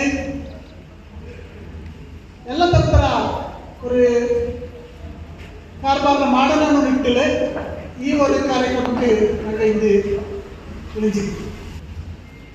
ಮೋಣಿಗಪ್ಪ ಪ್ಲಾಂಟ್ಸ್ ಕ್ಲಬ್ಲು ಇದೇ ಒಂದು ಕಾರ್ಯಕ್ರಮ ಈಗ ಮಾಡಿದಿಂತು ನಂಗೆ ಹಾಕಿದಿಂತು నాకు తక్కువ అవకాశం తాకు మళ్ళీ చిత్ర టీం కానీ ಅಕ್ಕ ನಾನು ஒரு ಇಮೋಷನಲ್ ಆಯ್ತು ஒரு எனக்கு ಅಶ್ಯೂರೆನ್ಸ್ ಕೊಡ್ತೆ ನಾನು ಕೂಡ ನಿಗಳ ಕಾಕ್ಷುಡಿ ಪರಂದು ತಕ್ಕನ ಬೆಚ್ಚೋಡಲ್ಲ ಆ ಒಂದು ಪದ್ಧತಿಯಲ್ಲಿ ವಿಳಿಸಿದ್ದು ಇಂದು ನಂಗಡ ಕಂಬಗಳ ಕೂಡ ಕೂಡಿಟ್ಟು ಇಂದು ನನಗೆ ಇಲ್ಲಿ ರವಿ ಉತ್ತಪ್ಪ ಕಾರ್ಯಕ್ರಮಕ್ಕೆ ಶುಭ ಕೋರಿದರು. ಹಂಗೆ ಮಿನ್ಯಾಗ ಬಪ್ಪ ಏದು ಅಪ್ಪ ಅವಂಗೂ ಗೊತ್ತಿಲ್ಲ ನಾಡ ಕುഞ്ഞി ಇಂತ ಮಾಡಿ ಉಂಡು ಏದು ಲೆವೆಲ್ ಉಂಡು ಅಂದು ಈ ಥರ ವೇದಿಕೆ ಕಿಟ್ಟಬಪ್ಪಾಗ ಹಂಗಳ ನಂಗೆ ಪೊರ ಬೂಕಿತ್ತೆ ಹಂಗೆ ಪ್ರೋತ್ಸಾಹ ಕೊಡ್ತಕ್ಕ ನಂಗಳ ಕೊಡುವಡ ಎಲ್ಲ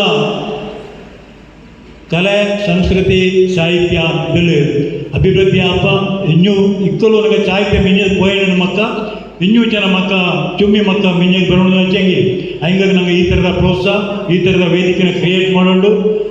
ಮೊಮ್ಮಕ್ಕಳ ಕೂಟದ ಸದಸ್ಯರು ಹಾಗೂ ಅನೇಕ ಸಾರ್ವಜನಿಕರು ಹೆಚ್ಚಿನ ಸಂಖ್ಯೆಯಲ್ಲಿ ಭಾಗವಹಿಸಿದ್ದರು. ಕೊಡಗಿನ ಅನೇಕ ಕಲಾವಿದರು ಈ ಕಾರ್ಯಕ್ರಮದಲ್ಲಿ ಹೆಚ್ಚಿನ ಸಂಖ್ಯೆಯಲ್ಲಿ ಭಾಗವಹಿಸಿದ್ದರು.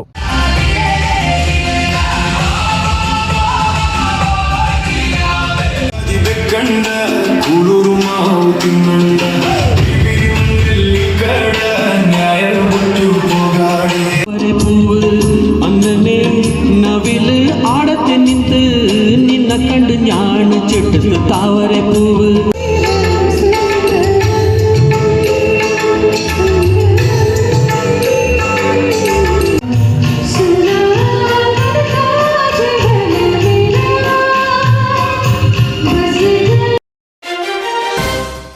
ಕೂಡಿಗೆ ಆಂಗ್ಲ ಮಾಧ್ಯಮ ಮೊರಾರ್ಜಿ ದೇಸಾಯಿ ವಸತಿ ಶಾಲೆಯಲ್ಲಿ ಶಾಲಾ ಮಕ್ಕಳಿಗೆ ಕನ್ನಡ ಭಾಷಣ ಸ್ಪರ್ಧೆಯನ್ನು ಕೊಡಗು ಕನ್ನಡ ರಕ್ಷಣಾ ವೇದಿಕೆ ವತಿಯಿಂದ ಏರ್ಪಡಿಸಲಾಗಿತ್ತು.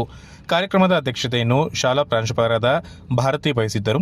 ಶಾಲೆಯ ಸ್ವಚ್ಛತಾ ಸಿಬ್ಬಂದಿಗಳಿಗೆ ಜಿಲ್ಲಾ ಮಹಿಳಾ ಅಧ್ಯಕ್ಷರಾದ ಜ್ಯೋತಿ ಕುದುಪಜ್ಜೆ, ಕುಶಾಲನಗರ ತಾಲೂಕು ಅಧ್ಯಕ್ಷರಾದ ಅಯ್ಯಣ್ಣ ಹಾಗೂ ಮಹಿಳಾ ಅಧ್ಯಕ್ಷರಾದ ರೂಪಾ ಹಾನಗಲ್ ಶಾಲು ಫಲ ಅರ್ಪಿಸಿ ಗೌರವಿಸಿ ಸನ್ಮಾನಿಸಿದರು. ಈ ಸಂದರ್ಭ ಮೊರಾರ್ಜಿ ದೇಸಾಯಿ ವಸತಿ ಶಾಲೆಯ ಪ್ರೌಢಶಾಲಾ ಮಕ್ಕಳಿಗೆ ವಿದ್ಯಾರ್ಥಿಗಳಿಗಾಗಿ ಕನ್ನಡಕ್ಕೆ ನಮ್ಮ ಸಂಕಲ್ಪ ಎಂಬ ವಿಷಯವಾಗಿ ಭಾಷಣ ಸ್ಪರ್ಧೆ ಏರ್ಪಡಿಸಲಾಗಿತ್ತು. ಭಾಷಣ ಸ್ಪರ್ಧೆಯಲ್ಲಿ ಕುಮಾರಿ ಪ್ರಕೃತಿ ಎಸ್ಪಿ ಪ್ರಥಮ ಸ್ಥಾನ, ದ್ವಿತೀಯ ಸ್ಥಾನವನ್ನು ಸಾನ್ವಿ ಪೂವಮ್ಮ ಹಾಗೂ ತೃತೀಯ ಸ್ಥಾನವನ್ನು ಜೀವಿತ ಪಡೆದುಕೊಂಡರು. ಭಾಷಣ ಸ್ಪರ್ಧೆಯಲ್ಲಿ ವಿಜೇತರಾದವರಿಗೆ ನೆನಪಿನ ಕಾಣಿಕೆ ಹಾಗೂ ಬಹುಮಾನವನ್ನು ವಿತರಿಸಲಾಯಿತು. 10 ವರ್ಷಗಳಿಂದ ನಿರಂತರವಾಗಿ ಶಾಲೆ ಮತ್ತು ಶಾಲಾ ಆವರಣವನ್ನು ಶುಚಿಯಾಗಿರಿಸಿ ಶಾಲಾ ಮಕ್ಕಳ ಆರೋಗ್ಯವನ್ನು ಕಾಪಾಡಿಕೊಂಡು ಬಂದ ಅಲ್ಲಿನ ಸ್ವಚ್ಛತಾ ಸಿಬ್ಬಂದಿಗಳಾದ ಸುಧಾ, ರಾಧಾ ಮತ್ತು ಶಿವಕುಮಾರ್ ಅವರಿಗೆ ಶಾಲು, ಪೇಟ ಹಾಗೂ ಫಲ ಅರ್ಪಿಸಿ ಅವರನ್ನು ಗೌರವಿಸಲಾಯಿತು.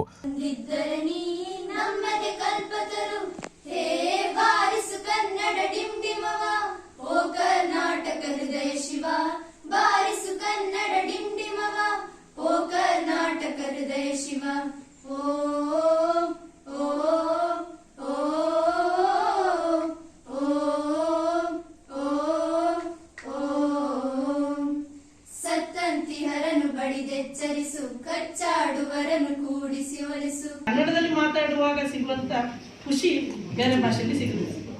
ಈಗ ನಾವು ಬೇರೆ ಕಡೆ ಹೋದ್ರೆ ತಮಿಳು, ಕನ್ನಡ, ಮಲಯಾಳ, ತಮಿಳಲ್ಲಿ ಹೋದಾಗ ತಮಿಳ್ನಾಡಲ್ಲಿ ಹೋದ್ರೆ ನಾವು ಇಂಗ್ಲಿಷ್ ಬೋರ್ಡ್ ಸಮೇತ ಕಾಣಲಿಕ್ಕೆ ಸಾಧ್ಯ ಇಲ್ಲ, ಬರೀ ತಮಿಳಲ್ಲೇ ಇರುತ್ತೆ. ನಮ್ಮ ಕಡೆಗೆ ಅಲ್ಲಿ ಹೋದಾಗ ಮಾತಾಡೋಕ್ಕೂ ಬರಲ್ಲ, ಅದನ್ನ ಓದಕ್ಕೂ ಬರಲ್ಲ.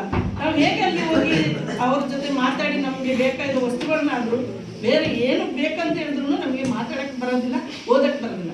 ಅದೇ ನಾವು ಕರ್ನಾಟಕದಲ್ಲಿ ಎಲ್ಲ ಭಾಷೆಯಲ್ಲಿ ನಾವು ಬೋರ್ಡ್. ತಾಲೂಕು ಘಟಕಗಳ ಸಮ್ಮೇಳನದಲ್ಲಿ ಒಂದು ಸಣ್ಣ ಕಾರ್ಯಕ್ರಮವನ್ನು ಹಮ್ಮಿಕೊಳ್ಬೇಕು. ಅದು ಕನ್ನಡಿಗರು ಮತ್ತು ಕನ್ನಡದ ಒಡನಾಡಿಗಳು ಯಾವುದೇ. ಸಭೆಯಲ್ಲಿ ಕೊಡಗು ಜಿಲ್ಲಾ ಮಹಿಳಾ ಅಧ್ಯಕ್ಷರಾದ ಜ್ಯೋತಿ ಕುದುಪಜೆ, ಜಿಲ್ಲಾ ಮಹಿಳಾ ಪ್ರಧಾನ ಕಾರ್ಯದರ್ಶಿ ದಿವ್ಯಾ, ದೇವಾಂಗ ಜಿಲ್ಲಾ ಉಪಾಧ್ಯಕ್ಷರಾದ ರಾಜೇಶ್, ಜಿಲ್ಲಾ ಸಂಚಾಲಕರಾದ ಗೋವಿಂದ್ ದಾಸ್, ಟೈಲರ್ಸ್ ಘಟಕದ ಅಧ್ಯಕ್ಷರಾದ ಕೃಷ್ಣ, ಜಿಲ್ಲಾ ಮಹಿಳಾ ಉಪಾಧ್ಯಕ್ಷರಾದ ಪೂರ್ಣಿಮಾ, ತಾಲೂಕು ಅಧ್ಯಕ್ಷರಾದ ಅಣ್ಣಯ್ಯ, ಮಹಿಳಾ ತಾಲೂಕು ಅಧ್ಯಕ್ಷರಾದ ರೂಪಾ ಹಾನಗಲ್, ತಾಲೂಕು ಗೌರವಾಧ್ಯಕ್ಷರಾದ ಧನ್ರಾಜ್, ಖಜಾಂಚಿಗಳಾದ ರೊನಾಲ್ಡೋ, ಕಾರ್ಯದರ್ಶಿಗಳಾದ ರಾಕೇಶ್, ಹೋಬಳಿ ಅಧ್ಯಕ್ಷರಾದ ಗೀತಾ, ರಾಜೇಶ್, ಪುಷ್ಪ, ಯಶೋಧ ಹಾಜರಿದ್ದರು. ಶಿಕ್ಷಕಿ ಅಮೃತ ಕಾರ್ಯಕ್ರಮ ನಿರೂಪಿಸಿ ನಂತರ ಮಕ್ಕಳಿಗೆ ಸಿಹಿ ವಿತರಿಸುವ ಮೂಲಕ ಕಾರ್ಯಕ್ರಮವನ್ನು ಮುಕ್ತಾಯಗೊಳಿಸಲಾಯಿತು.